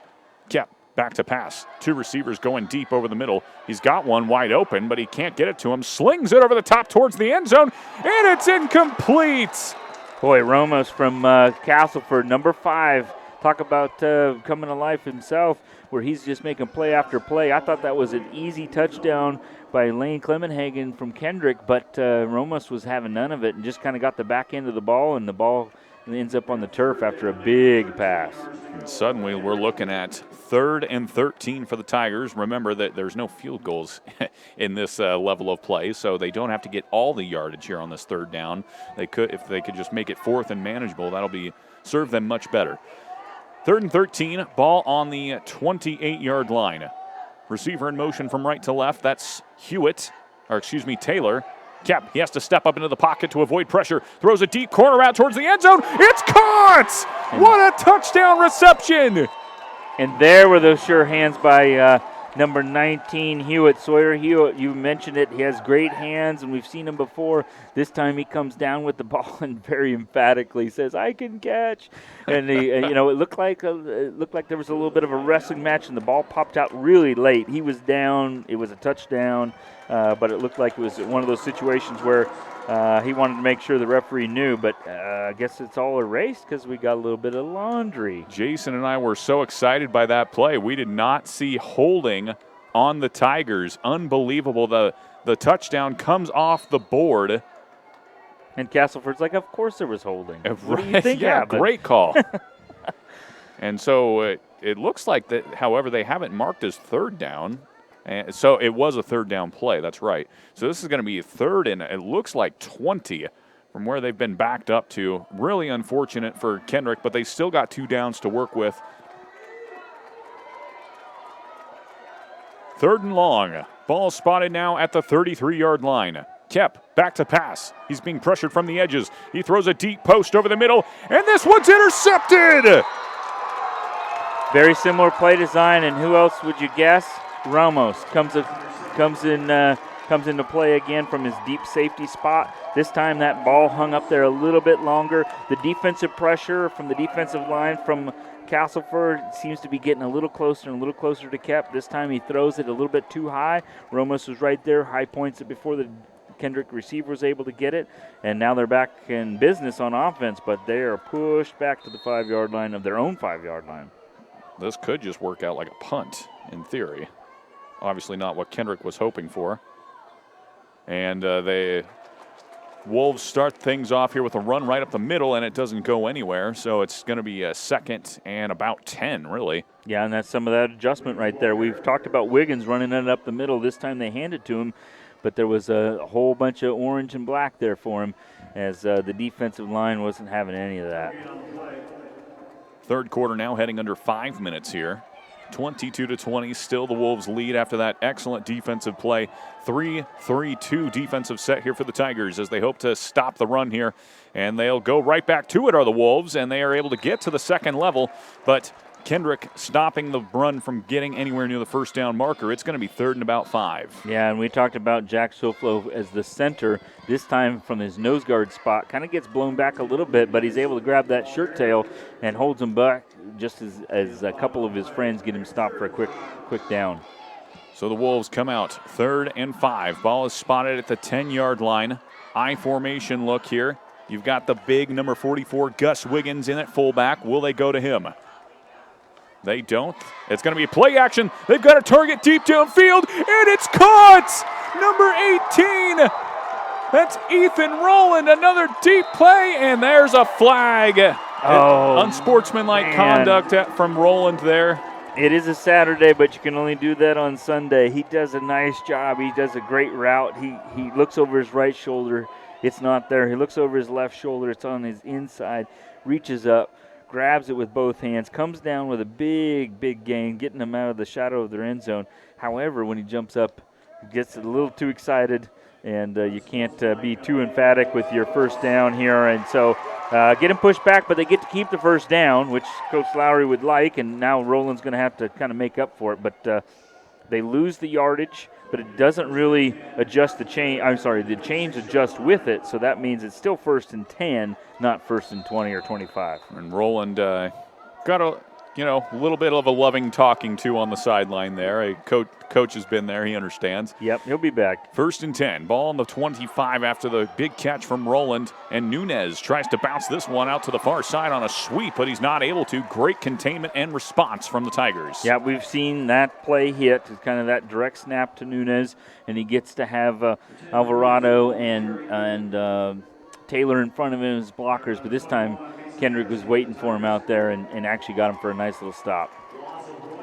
Loss of 1 on the play, so 2nd and 11. And Kendrick, after getting punched in the mouth after that deep pass play, they come back and push the Wolves back some.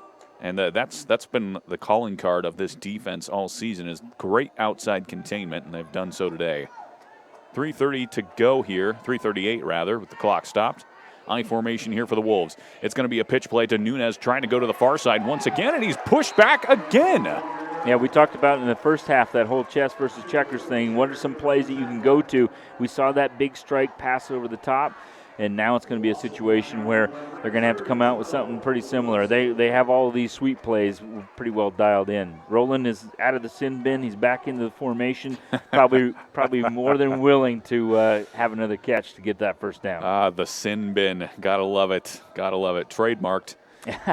Shotgun set here for the Wolves on 3rd and long. 4 receivers in the set. Taylor alone in the backfield. He's back to pass. He's being pressured up the middle, has to get rid of it, and it's intercepted by Taylor once again. He's at the 30, 20, 10, cuts back inside, blockers in front of him, dives for the end zone, and he's stopped at the 1-yard line. What a play from Hunter Taylor, his 2nd interception of the day. That's incredible. You know, they're trying to throw it deep to Roland. It looked like he was open, but it looked like he was thinking, okay, I'm open over the top, but the ball hung up there. Taylor's able to undercut it. This time he undercuts it, heading right back to the end zone, and he shows some prowess right there, getting his way, fighting his way through some traffic, got some nice blocks in front of him, and now Kendrick is in business, still down by 2. And, man, what happened to the third quarter? It's practically gone. At 2:45 left here in the third quarter. Ball on the 2-yard line. This could be the first score of the second half right here. Kendrick comes out in an I formation. The Wolves are dug in, hoping to make a stop. And they're going to hand it right off the middle. And they come up with a stop here on first down. Hewitt met, immediately brought down. Yeah, those linebackers, we talked about Eric Taylor, All-State, All-League linebacker. He's right there, as well as Ramos coming up from his deep safety spot. Once again, coming up, coming up. He's not hanging out there in the back of the end zone anymore. He's definitely up near the line of scrimmage trying to put a stop on. 2nd and goal. Ball's on the 2. So no gain on the play for the Tigers as they hope to jump back up on top as we head towards 2 minutes in the third. I formation once again, but 2 receivers to the near side of the field this time, spacing it out. They're going to go right up the middle for Kep. Kep, he's into the end zone. Touchdown, Tigers. Just a mosh pit down there. The orange we're looking for. It took them a long time to get to the end zone. Both teams each had the ball, but definitely one of those where Kendrick's got that momentum, scrum momentum going right now. Huge back-to-back plays there for the Tigers with the interception from Taylor, and then they push the ball into the end zone for 6, and now a big 2-point conversion here. 26-22. Motion from right to left. That's Taylor going in motion. Kemp back to pass. He's looking that direction. It's an out route, and it's caught. 2-point conversion is good, and the Tigers increase their lead to 6. And now they show a little energy as they start to get a little jazz, turning back towards their fans to say, come on, let's get into this thing. Now they have that 6-point lead. Again, we talked about those 2-point conversions coming back. They have a 6-point lead, so they can survive a touchdown to make it even. But now Castleford's thinking, okay, we got to get the touchdown and the extra point for their lead. But I'm sure Coach Lowry's thinking, okay, ball first, make sure we get the return, and then make sure they get across the 50 because it kind of fizzled out after that big emphatic first down. And we'd like to thank another sponsor of today's game, Phil's Family Foods on Main Street in Kendrick. They're a proud supporter of Kendrick Athletics and want to wish the Tigers good luck at stake this year. And boy, that drive, they sure had some of that there. Storm Electric has been serving the Palouse and Camas Prairie region since 1938, providing electrical wiring for all sizes of projects, electrical motor repair, and well pump installations. Storm Electric is licensed and insured in Washington, Idaho, and Montana. When it's time to renovate your home, business, or to install a well water pump system, call them at 208-835-2331. Storm Electric, strong supporters of local high school sports. And don't worry, we have one more sponsor, George F. Brocky and Sons. I'll get to you guys at some point because they're getting ready for the kickoff here. But they're also strong supporters of Kendrick Athletics. Yeah, and we just saw Castleford come out with a little bunch formation. Castleford's return, Kendrick's doing that. Castleford's return also bunched up. So, again, everybody's stretched out. It'll be interesting to see what happens on this kickoff. Tigers set to kick things away. 2 minutes to go here in the third. And this is going to be a squib down the near side. It's taken by number 5 for Castleford. And that is Ramos. Yep. And he's not able to get anywhere. Right, and like you said, it was one of those where he had to kind of pick it up. The return man who was behind him wasn't there yet, and he's facing the wrong direction. He's facing back towards his own, and I don't fault the kid for that. He's got to pick it up, but by the time he turns around, a wave of black and orange. So Ramos not able to get anything going there, just like Jason mentioned. And so the Wolves will start this drive at the 25-yard line. Certainly not bad field position, but they also have quite a lot of green in front of them. And yards have been hard to come by here in the second half as the Tigers just finally got the first score on the board here with just under 2 minutes to go. Wolves come out in a shotgun set. Taylor, he's being pressured hard. He has to get rid of it there. Thrown to the near side of the field, and it's incomplete. The intended target was number 10. That was Nunez once again. Yeah, just again, we've seen that formation. A lot of times they use it to run, but this time they actually threw out of it. Yeah, so 2nd and 10 now for the Wolves. And so it's really one of those interesting things. We've seen these formations, and so it'll be interesting to see how they cat and mouse it. And back to pass is Roland, and he's brought down in the backfield. A big sack there for the Tigers as they back him up 10 yards. It's going to be 3rd and 20. When we mentioned that defensive line, the defensive lines from both teams really coming to life. This time it was Caleb O'Brien from Kendrick coming from his spot and getting that big old touchdown, or a big old sack rather, almost a touchdown if he'd have pushed him back a little bit farther. And folks, kind of a developing story here. At number 18, Ethan Rowland is actually in at quarterback right now for the Wolves. That could just purely be passing situation here. Is maybe he can sling the ball around just fine. And he's going to need to do so here at the 3rd and 20, and their backs to their own end zone. So 4 wide receivers in the set here. Perhaps his favorite target, Zeke Fisher, number 19, is on the far side of the field. Roland back to pass. He's going to throw a deep pass over the middle, and it's intercepted again. Wyatt Fitzmaurice this time. And he's down inside the 15. The Tigers could really punch their ticket to the championship game here potentially. When, like you said, it looked like that play developed right as they wanted it. The pass was just a little bit of a floater right there and hung up too long. Fitzmaurice, again, not necessarily the biggest dude, but got a big heart. 5'9", 153, comes down with it, turns it back right into instant offense. We've seen him do a lot of good things from his tight end spot. Now Kendrick's in business down here on the 15. So I see Eric Taylor. He's on the field right now on defense, and he's clutching his wrist. So that is probably it. He is still playing right now like a warrior, but his throwing hand looks banged up. And that's probably why we have the switch there. 1st and 10, motion for the Tigers. And that is illegal motion there as number 8, Lane Clemenhagen, he was in motion, and that was fine, but then he started moving forward before the play even started. Well, and that's where the emotions really start to ramp up. Simply because you know that this is an important series. You got the lead, you got the ball, you're near the goal line, but you don't want to dig yourself into a hole. Castleford on the other end, this is exactly what you're looking for. Things aren't necessarily heading your way right now, but they could easily change in a moment. So 1st and 15 now, ball spotted at the 20 after the 5-yard penalty against Clemenhagen.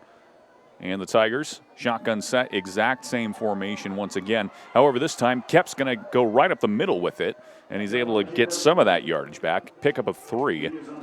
And this time again, number 30, Alvarado, doing a nice job from his defensive end spot. We talked about him before, coming all the way around the formation. This time he's able to grab an ankle and get him down quick.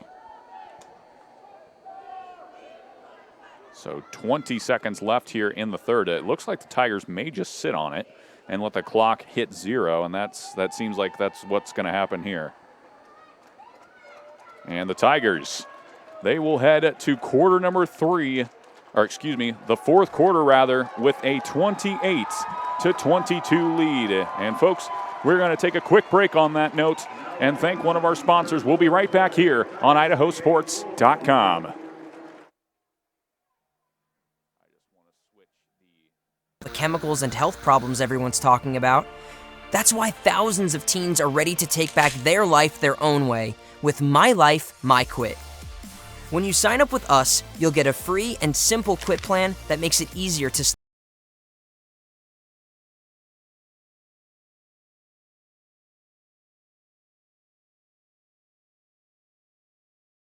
stop vaping.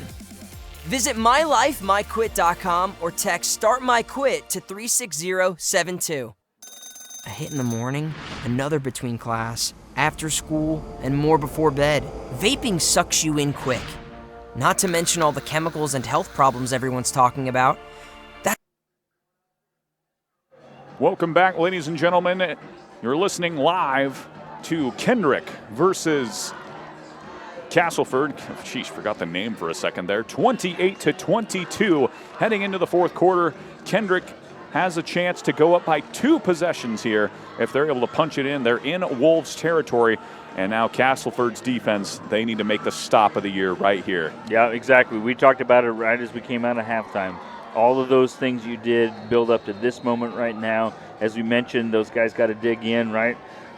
Wiggins at linebacker, Taylor at linebacker. It's really a situation where they got to get a stop right here. Kendrick, on the other hand, you got the momentum. You've been denied this moment of getting to the Milk Bowl. Can you get in there? Play action pass to open up. Pressured immediately. It's caught in the second level and upended is number 8. That's Lane Claymanhagen, excuse me. A positive gain there, close to the first down marker. It looks like a gain of about 12. They had a penalty earlier, if you folks remember, coming out of the break. And so now it's 3rd and 1. And this is dire straits here for the Wolves. Yeah, and you mentioned it.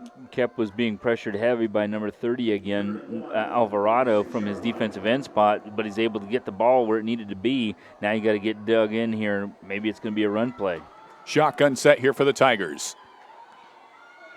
And that is not going to help matters there. Offsides for the Wolves. First down and goal now for Kendrick. And they've got all the power in the world right now. Yeah, and it's one of those where, gosh dang it, anyway, you have a kid like that just thinking, okay, I'm going to get a stop. It's probably a run. I just heard it on the radio. And then all of a sudden, it was on 2. So, oops. It really doesn't cost you but more than just a smidge, but it is that more important first down. And that is Wyatt Fitzmaurice checking into the game. He had the interception there close to the end of the third quarter, and boy, has he come alive here. He checks in at running back. 2 wide receivers to the far side of the field for Kendrick, man-to-man on the outside. Blitz coming up the middle for the Wolves, and they stuff the play. Excellent play call there from the Wolves coaching staff. Yeah, and that's Alvarado who got there initially, and then Ramos again from his linebacker / safety spot. You know, again, we were talking about it as a 3-2-3, but they've really moved Ramos up closer, and that's really slowed down this offense. 10.5 to go here, and Kendrick's totally fine with taking their time on this drive. 2nd down and goal. Shotgun look. Once again, Fitzmaurice is kind of in at a hatchback look here, and they're going to hand it to him. Interesting play design. He falls forward. Did he get in?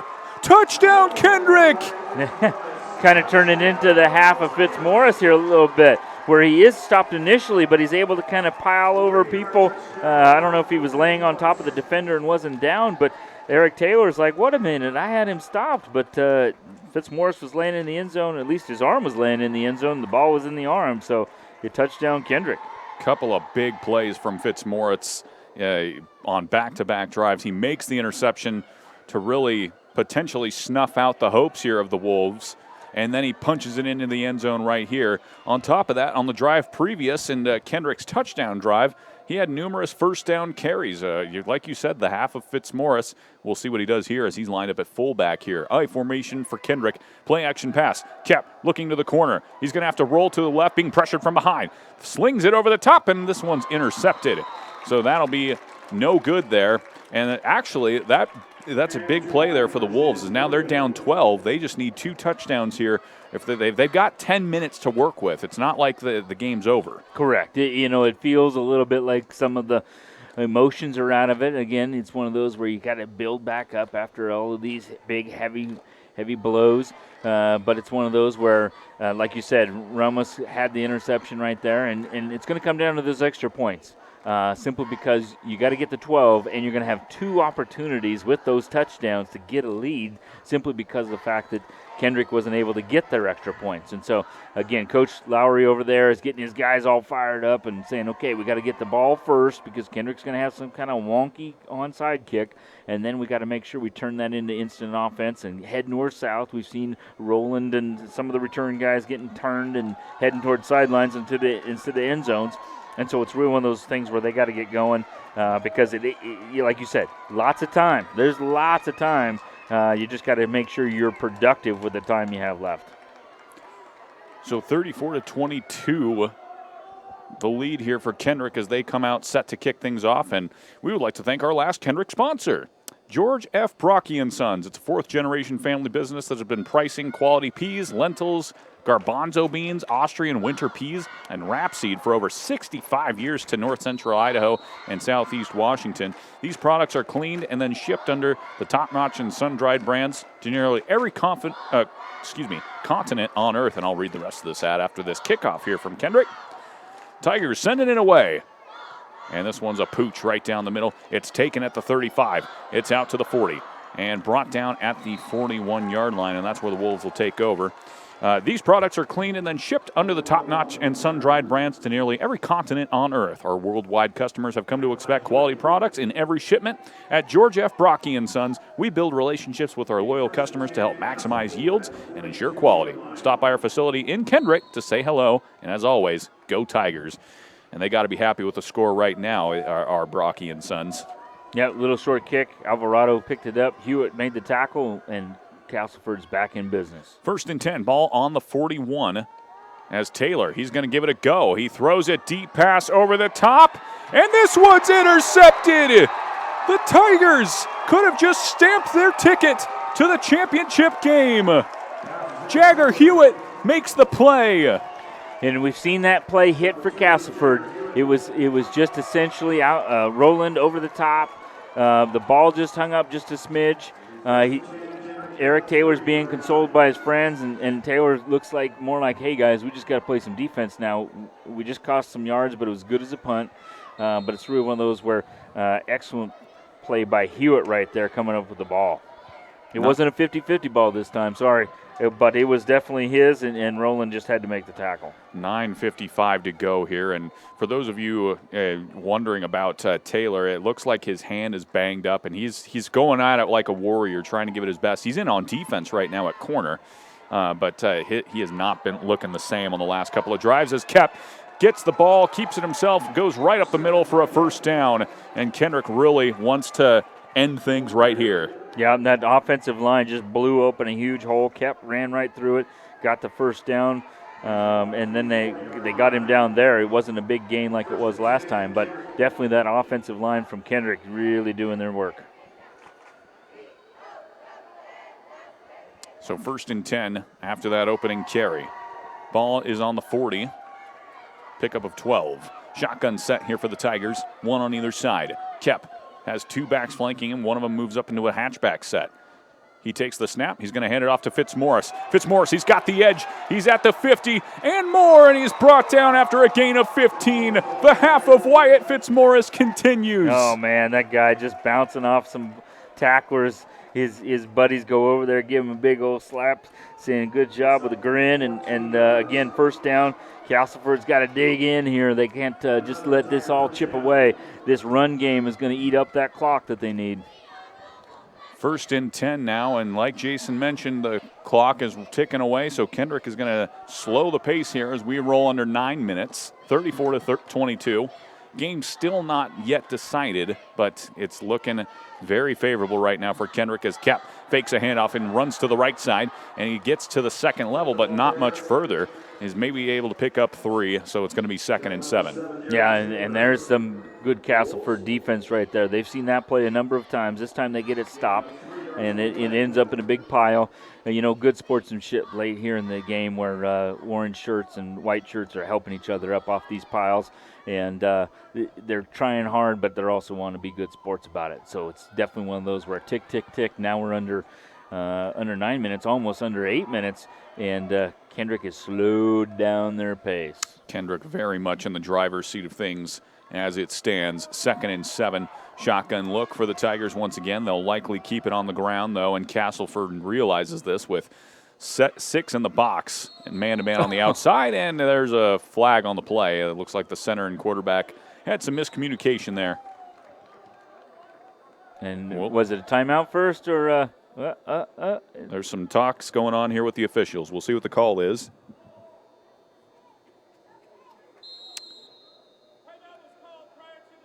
And they're going to say a timeout was called prior to the snap for Kendrick, so they get a bit of a break there. An emphatic announcement by the referee. Yeah, we heard it all the way up here in the booth. It was quite impressive. So 34-22, 7:59 to go. And we'd again like to thank our sponsors, Blick Trucking, Kelly Oil for Castleford. Thank you both for your sponsorship of Castleford at the state football tournament. And then for Kendrick, Shorts Funeral Chapel, Kendrick Dental, Pacific Northwest Farmers Co-op, George F. Brocky & Sons, Storm Electric, and Phil's Family Foods. Thank you all for your sponsorships here on IdahoSports.com. It is greatly appreciated and helps us do what we do. Yeah, and all those sponsors, both these teams, both these communities, and we have a nice crowd here in front of us who's still in the game, and lots of people probably from the area here as well. This is exactly what you hope for. Great effort by both teams. Kids are coming out, showing good sportsmanship, and really digging in. They know they're close to the Milk Bowl. We're less than 8 minutes away, 7:59 away from being in the state championship this year, and both these teams want to be there. Shotgun set for the Tigers once again as Hewitt goes in motion, comes right back. Kept a spin move out of a tackle and moves forward, and he's brought down after a solid gain there. What a move by Ty Kep. Yeah, he was able to spin around, and luckily he kept it. I thought maybe for a second there it came out, because a lot of times when a kid makes a move like that, the ball happens to squirt out, but definitely one of those where number 77 Mahana was right there in his face. He's able to spin away from him. And this is the kind of down that Castleford has got to get. It's 3rd down, 3rd and 5, 3rd and 4. Watch the ball. Don't jump off sides. And come up from your defensive spots and make a stop. As every second ticks away, the chances get less and less likely for the Wolves here. They know that. They need the stop right here. I formation look for the Tigers. Kep under center. And there we go. Jason just called it, jumped off sides for the Wolves, and now we have a fresh set of downs for the Tigers. That's just a backbreaker, Jason. It is, darn it. It's one of those things where you need 2 touches, right? You need 2 possessions.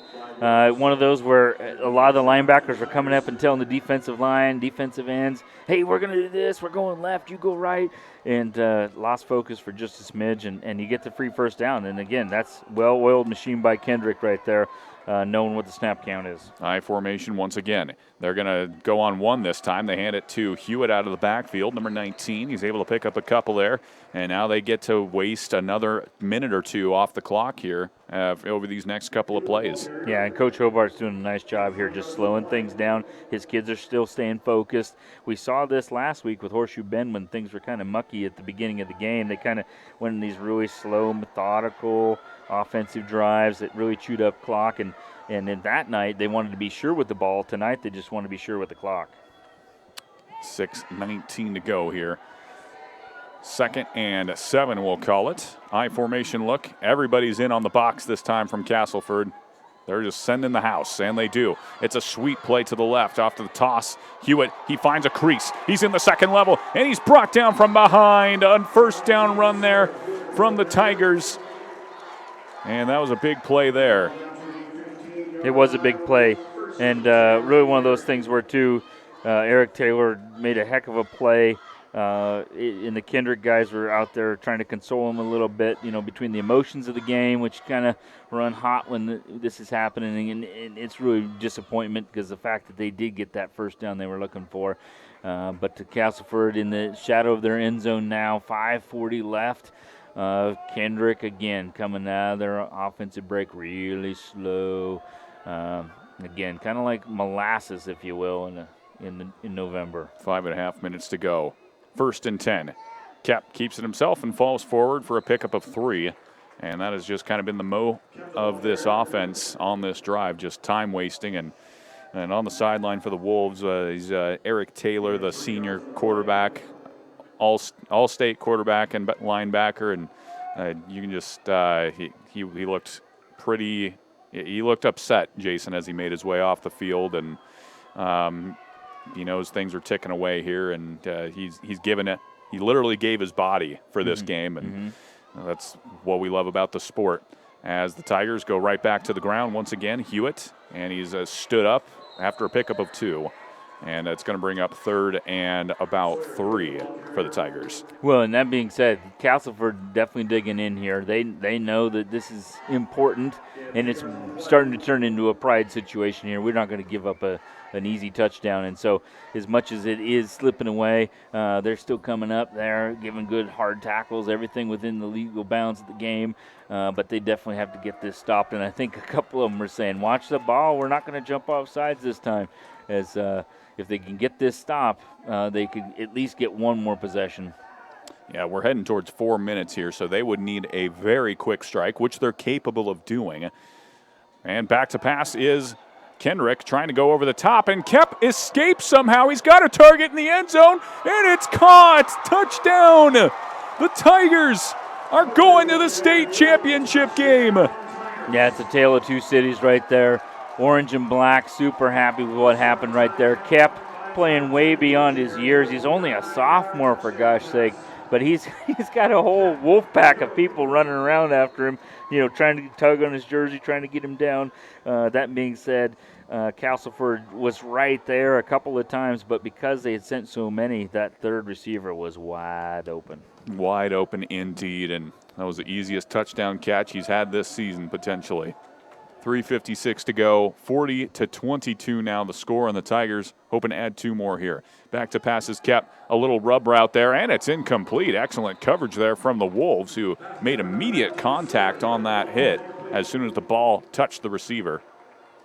Yeah, mathematically, Coach Lowry's probably looking up at the clock going, okay, this is what we need to do. We need a quick strike here. We need an onside kick, which we've seen both teams onside and like crazy. So it's not really with outside of what their playbook normally looks like. The question's going to become for Castleford, how do you quick strike here? Kendrick has been able to feast off those passes, and so it's going to have to be a little bit more original maybe, or better spot on your pass. But, Eric Taylor, the Warrior, coming back out here to play front row of the onside kick potentially, or maybe a deep kick. Who knows what Kendrick's going to do half the time with their looks. I think sometimes they just kind of make it up on the fly as Coach Hobart goes over there and tells O'Brien, hey, this is what we should do today. Kick it in the end zone, for gosh sake. That's right, and we'll see what they come up with here. 3:56 left in the game. And why not send it deep at this point and create as long a field as possible for Castleford to have to work with. Castleford seems to know it as they're kind of lined up back a ways. They've got a man deep that appears to be number 18 once again, Ethan Rowland, who's had himself a good day today. Ultimately, at this point, looks like not enough. And it's an onside right to the Wolves, and they can't get on it right away. That was a close one as Jagger Hewitt was diving for the ball, and the Wolves are able to get it. And they start things off at the 42-yard line. And sorry there, Carson Hogan. You're the kicker for Kendrick, not O'Brien. So I want to give you a shout-out there simply because, again, nice placement again. Every kick is a squirrely kick when Kendrick is kicking the ball. And now Castleford's got some work. They have the ball, but you got to be quick with it. They have to be very quick with it. Down by 18 here, 40-22, 3:53 to go here in the fourth quarter. And this is going to be all passes as the Warrior mentality kicking in for Eric Taylor, the senior quarterback, hoping to lead at least one more successful drive here. Deep ball. It's an out route, and it was a perfectly thrown one to the sure hands of number 77. That was Mahana. That was the Gabe Mahana. Yep. Sorry, stepping on you there. Nice job by Mahana. Man, that looks just like they've been running it in August. Quick throw right over the shoulder, right over the defender. Nothing the defender could do. Ran out of sidelines, out of bounds. Stops the clock. Well, I guess they marked him in. Yeah, the Castleford coaches are wondering what's going on, and the official kind of waved them off. Interesting here. Out route here, and this one looks like it was intercepted again. Jagger Hewitt comes up with it. We'll see what the call is. I think we have roughing the passer by the defense of Kendrick. And the Castleford coaches want an explanation about the clock here, as like Jason said, Mahana caught the ball and ran out of bounds, and the clock kept going. And it's one of those where every one of those seconds is gold. I mean, you can't let those erase if you're a Castleford fan. And so we're kind of in the middle of a couple of different situations here. Coach Lowry over there, and I'm with you, brother. It's one of those where you need those seconds. You've lost 20 seconds right there. But if you're a Castleford fan, you did have the roughing the passer. You still keep the ball. You're moving the ball, so it's free yardage. And so now they're still in business, but you kind of got to let that go, which is a hard switch to make. I'm not going to lie. When you know, man, we're fighting for our lives here. Yes, sir. We have to have 3 touchdowns, not 2. So 1st and 10 after the roughing the passer call against Kendrick. Ball is on the 30. And once again, same exact formation for the Wolves. They come out with 3 trips to the far side of the field. Taylor again in the gun. Back to pass. Looking. He's got time. It's a deep post. He's got his target. It's caught! Ethan Rowland! Touchdown Wolves! And that's that quick strike we were talking about. That's exactly what they're hoping for.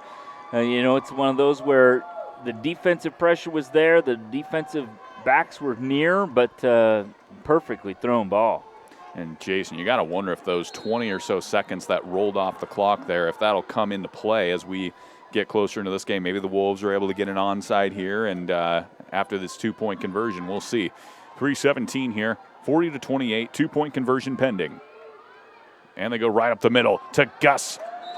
Gus the Bus Wiggins. What took us so long to come up with Gus the Bus? Seriously, 2 points right up the middle, and it's good. 40-30 the score now, and the Tigers lead by 10, and here comes an important onside kick. Yes, exactly, and it's really one of those where that 2-point conversion could loom large. Yes, you still have to have the 18 points to catch up.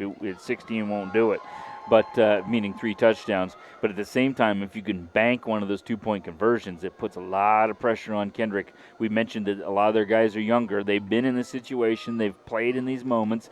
At the same time, you haven't finished the whole deal here, which could add to your battle legacy. But at the same time, you got to do it right here. Castleford on the other side, they're thinking, okay, heck with those 20 seconds, us versus the world.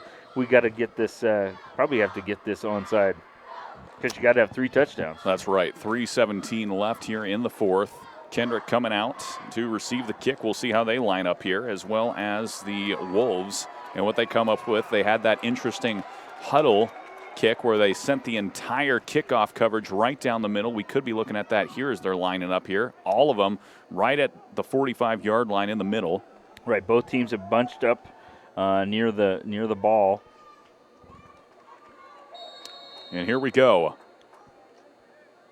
And they're going to spread it out. So the Wolves are going to spread this kick out. Kendrick responds by shuffling to match, which could create some opportunities here. The Wolves have them outnumbered on the far side of the field, and they're going to go that way. The ball bounces to the second level, and it rolls out of bounds. If one of the gunners for the Wolves could have gotten to the far side and picked the ball up, he could have potentially taken it and ran from that spot. Yeah, well, if nothing else, you get the possession.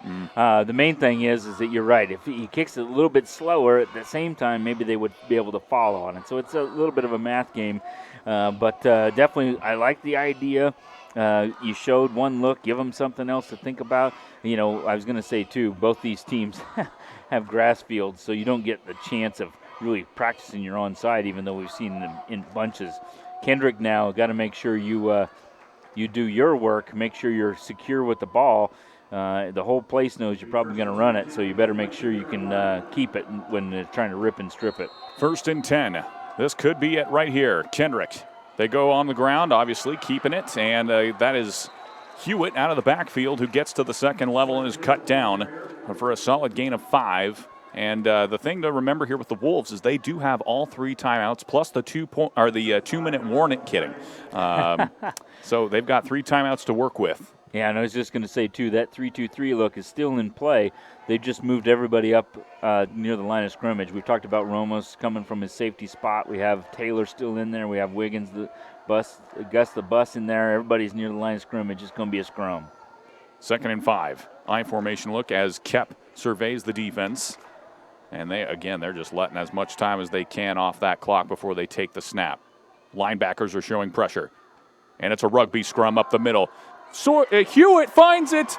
He finds the crease and gets into the second level for the first down. And that's one of those where Coach Lowry's got to take it now because the clock doesn't really stop. And once you get the first down, because they're going to set the chains.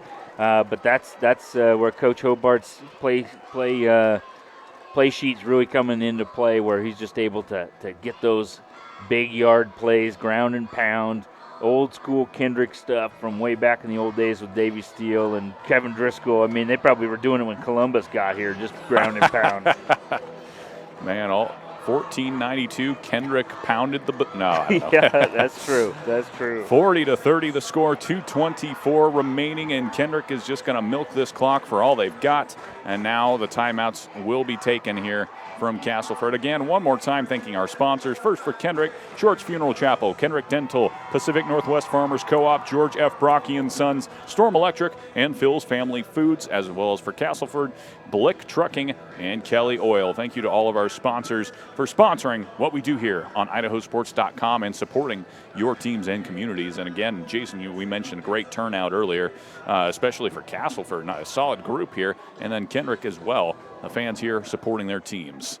1st and 10. We'll see what Castleford can do here on defense. Cap keeps it right up the middle. He could be gone inside the 20, 15, and he takes a dive here. Very smart play from Kep. Huge first down carry. That kid's like an 8-year senior. Kep running. It looks like he could probably score. He knows what the down and distance and the time situation is.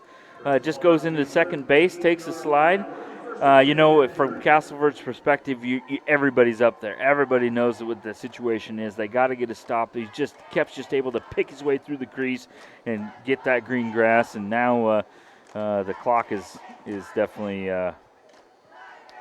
it's going away. Not much left. Not much left. Under 2 minutes here now and rolling as the Tigers are more than happy to watch the time tick away. And there's a flag here. It looked like potentially a false start. Maybe the center moved the ball forward backwards rather. Now the interesting thing here is, and not to get too deep into the well, but the clock was running at the beginning of that penalty. I think it would have to be a stop clock. Almost a free timeout. Yeah. We'll see. Yeah, it looks as though that is what's going to happen here. So a timeout essentially for Castleford and a 5-yard penalty. 1st and 15 now for the Tigers as they're spotted at the 18-yard line. So they come out in the same exact formation, and now they're going to go ahead and get the play off because, clock's not running. Kep keeps it himself, and he falls forward and gets back to nearly the original line of scrimmage, and now we'll have a timeout taken by the Wolves. Yeah, and I'm not second-guessing Kep. That's exactly what he needed to do. I mean, that's not only sportsmanship, but really that's a wise kid knowing what his situation is. Up by 10, less than 2 minutes, you got the ball. You can milk a whole bunch of time off with this possession because Coach Lowry's almost out of timeouts now. And so did it right. Castleford, again, got to make sure you know that the ball moves, you move. You can't give them a free 5 coming out of this timeout. So we're under 2 minutes here, and Castleford, they're going all out to hang on for dear life here. 1:44, and now Kendrick making their way back onto the field. Castleford is out there as well, as it is 2nd and 10. I formation look for the Tigers. You've got Wyatt Fitzmaurice in it back, and they get the handoff to him. He's into the second level. Another touchdown for Wyatt Fitzmaurice. And that's really what Kep was thinking. This is the half of Fitzmaurice. I can't score. I got to give it to that kid. I don't want to spoil anything, Jason, but we may have our IdahoSports.com player of the game. Elbow. Wink, nudge, nudge. We won't finalize that yet. We'll discuss this. 46-30. That is the nail in the coffin for the Tigers as they have punched their ticket to the championship game. Maybe I'll eat my words. I don't know. Minute and 39 with 1 timeout left doesn't exactly bode confidence. I formation look for the 2-point conversion. They fake it to Fitzmaurice. Kep Play action, throws it to the corner of the end zone, and it's picked off. And so the 2-point conversion is no good, but it's still a 16-point lead here for the Tigers. And the Wolves, they're still looking at a 2-touchdown. They need 2 touchdowns and both 2-point conversions, all in a minute 39. Yeah, heavy task to undertake, but we've already seen Castleford's a team of pride, and they're going to come after it. I was just going to say, too, that I bet Coach Hobart is going to have some grumpy moments on Sunday when he breaks down this film, or let's face it, a couple hours from now, because their percentage of 2-point plays not very high for Kendrick, and that's for next week. Obviously, they have to make sure they get out of this week. Definitely one of those where Castleford has got to get the ball. Kendrick has shown that they will onside kick with the lead, and so you got to make sure you don't give them an extra touch, because there is the game if Kendrick was able to fall on this onside. And 11-man people, if they're still listening, are going, well, wait a minute, why would you onside? Well, that's kind of the game plan here. They've been super effective at it. That's part of their game. We have again Carson Hogan coming out here with a little bit of a scheme. Probably looking at his return guys. Where am I going to put this ball? We were close last time. If I give it just a little bit of a nudge this way, where we might it go? And Kendrick could ice the whole thing if they get the ball. Yeah, and for the fans at home, as somebody who's played 8-man and Jason who's coached 8-man, there is a lot of wide open field if you kick it deep. So you may as well kick it short, have a chance to recover it, and not give the return team any time to develop a play here. So they go right back to the onside, and it is recovered by the Wolves, and they're going to get it at the 45-yard line. Great field position, but still, they have to score incredibly quickly. A minute 37 left with 1 timeout. And we've seen them do that just moments ago. The other interesting wrinkle here is that because they weren't able to get the extra point, Castleford is still down by 2 touchdowns. But now those extra points could actually get them right back to a tie, which why wouldn't we want to go a little OT? Hey, that's right. 46-30, minute 37. Here we go. Taylor back to pass. The snap came at his feet. He has to throw it over the second level, and his receiver did a great job of going back for the ball. That is Zeke Fisher. We've called his name a lot today. He goes back, fights for the reception, and it's a first down, and now the Wolves are on the move. And Fisher knows his game plan. He just drops the ball, helps the referees out, back on the sticks, and off they go. 1st and 10, a minute 20 and rolling. Taylor back to pass. He's got protection. Looking down the field. He has to step up into the pocket, throws it over the top, and it's batted out of bounds and incomplete. Actually, good defense there by the offense, batting it away. Yeah, Fisher again was the target. He just essentially punches or slaps it out of bounds just so that way the Kendrick kids didn't come down with it, because there were 2 white shirts and 4 orange shirts. That doesn't bode well for Castleford, but more importantly, 1:13 left on the clock. You don't have much time for the old Hail Mary to show up here. That is right. Because you got to have them in pairs. You got to have a twin of Hail Marys. Which you never know in 8-man football. Stuff goes crazy at times. So 2nd and 10, ball is spotted at the 38-yard line for the Wolves. Trips to the far side of the field, and Kendrick has 4 defenders in that area. Taylor steps up into the pocket, throws it deep. It's going to be tipped away. That was down inside the 10-yard line if that would have been caught or intercepted. But nonetheless, Wolves are still alive. Yeah, I think the Wolves might just take that incomplete. Obviously, the time left, but it looked like it was more likely to be an interception with 3-on-1 down there this time. The whole dome went quiet as that ball hung in the air. So definitely a lot of excitement right here. Only 65 seconds left. So you got to make sure this one is a home run. 3rd and 10. Ball still at the 43-yard line, we'll call it, and that's going to be a heck of a throw for Taylor, who's already got a banged-up hand. So we may have to go shorter here. Taylor, back to pass, 3 receivers to the far side. He's got protection. He goes to the near side, and it's intercepted. He may have been hit as he threw it. That's Taylor once again. That's his 3rd interception of the day. The hat trick is complete.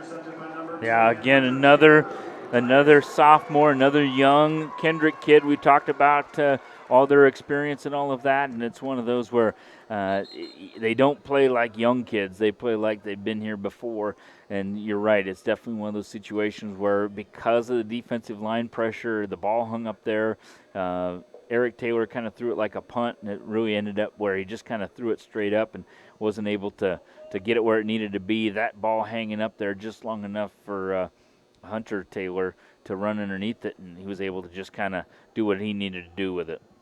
And, folks, we're going to take a quick break here on IdahoSports.com. We've got a stoppage in play. 46-30, Kendrick leads. 51 seconds to go, and the Tigers are about set to be heading to the state championship. We'll be right back. Toyota's national sales event, we don't just help you get the perfect vehicle.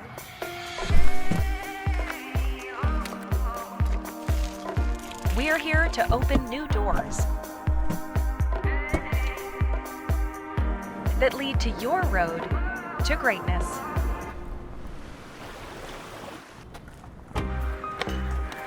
Your journey starts at Toyota's national sales event. Toyota, let's go places.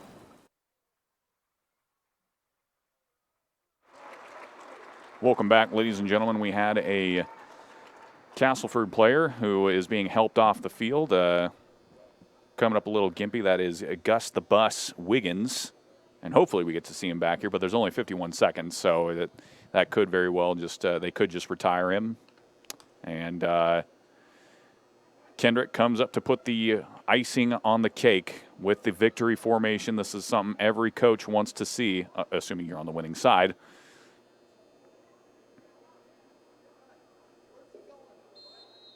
And here we go, the kneel down. And the Tigers take the knee. And with only one timeout left for the Wolves, they're just going to watch the clock roll. And Jason, what can we say about Castleford? I mean, 9-1 on the season coming into this game. A couple big playoff victories that they've got a lot to be proud of. Yeah, they had a great game plan, great roster, great coaching staff, great community. I mean, everything about it was just right on point. It just ended up being where just enough of chinks in the armor seemed to show up at the wrong times. A couple of passes hung up a little too long as the two teams head off to their benches, and this is the both the glory and the gumption of a game like this, where there are two good heartfelt, hard-fought teams. As we have the third place trophy by Ty Jones kind of walking its way out there. One team, well, it's tough for either team to want to go over and grab that, but there's a lot to be proud of. If you're Castleford, you finish your season 9-2 rather, and your kids played outstanding. Lots to be proud of. Your only losses were to the two teams in the Milk Bowl, which will be played next week. If you're Kendrick, you got a lot of work to do. You got to get those owies iced, and you got to move on to the next challenge, which was your nemesis from last year. And so it's definitely got to be a quick turnaround by Kendrick, rather, as we going to see Kendrick here next week in the Milk Bowl 2021. That's right. We got ourselves a great matchup on the 1A D2 level.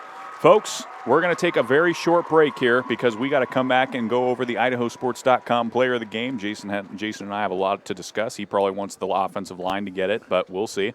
46-30, the final for those of you leaving. And thank you so much for joining us here on IdahoSports.com. The Kendrick Tigers moving on to the state championship. We'll be right back here on IdahoSports.com.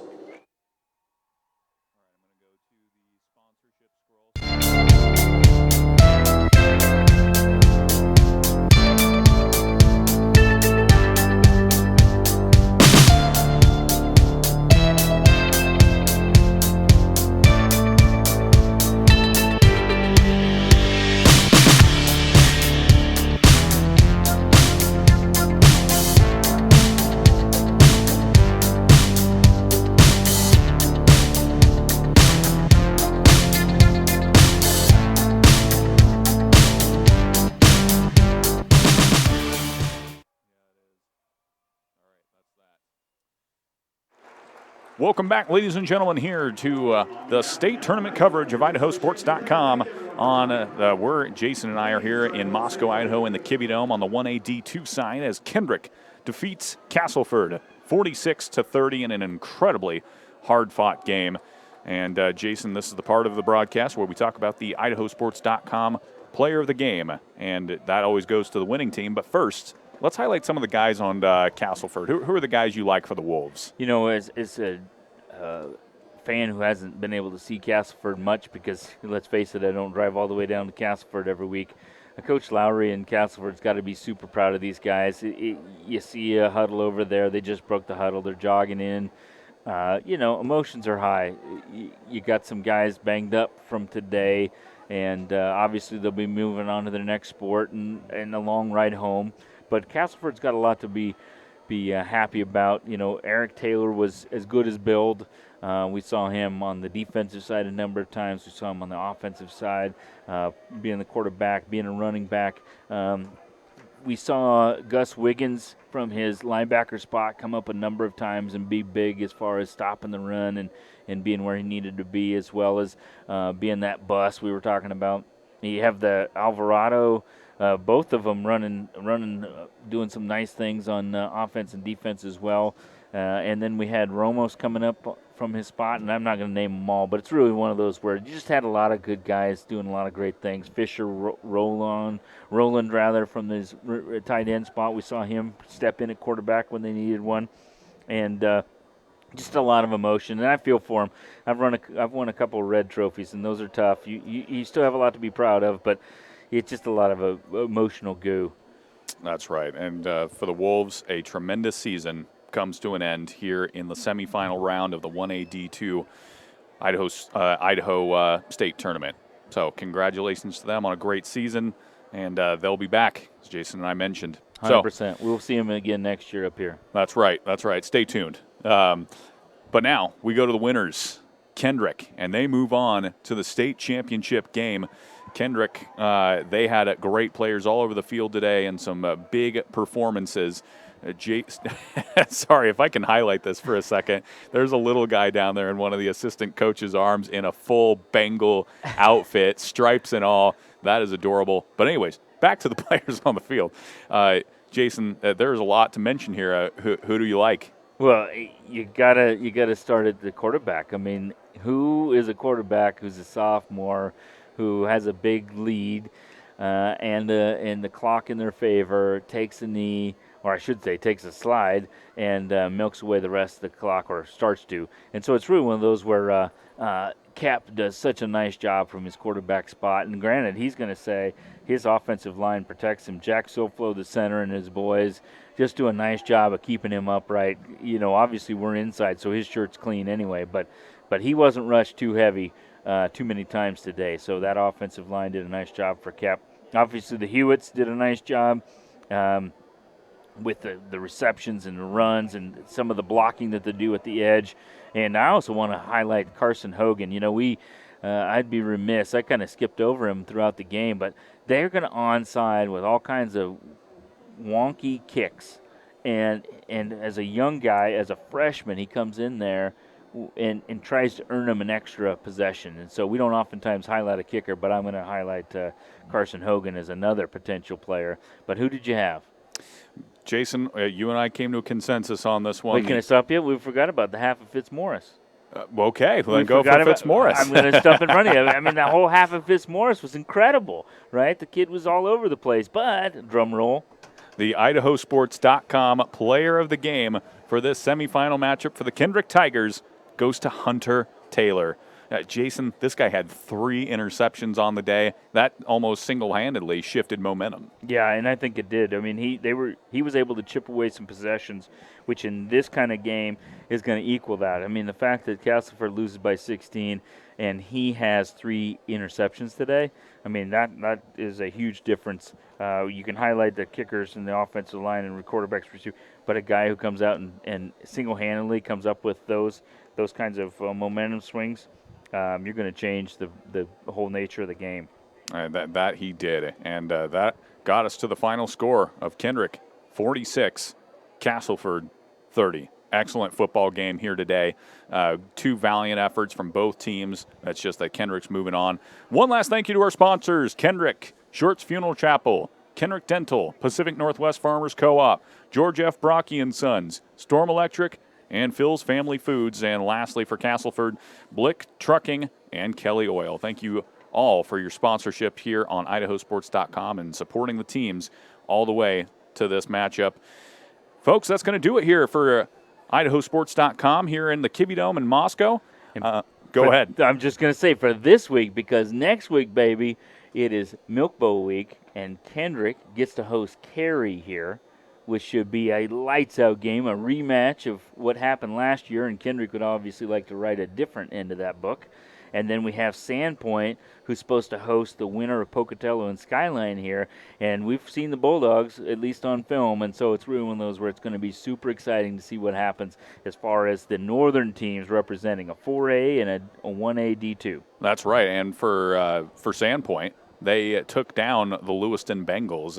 You and I have covered Lewiston numerous times this season, and a very high-octane affair, 42-40 the final in that one. So I'm excited to see Sandpoint. And last night they won in overtime again, and so it's really one of those where they're used to some exciting. So it's not just going to be the 4A exciting football. It's going to be all the way across. It's going to be 2 great games in here, and you get it all for the one price. Or what the heck, just sit at home and listen to us. That's right. That's what we do here on IdahoSports.com.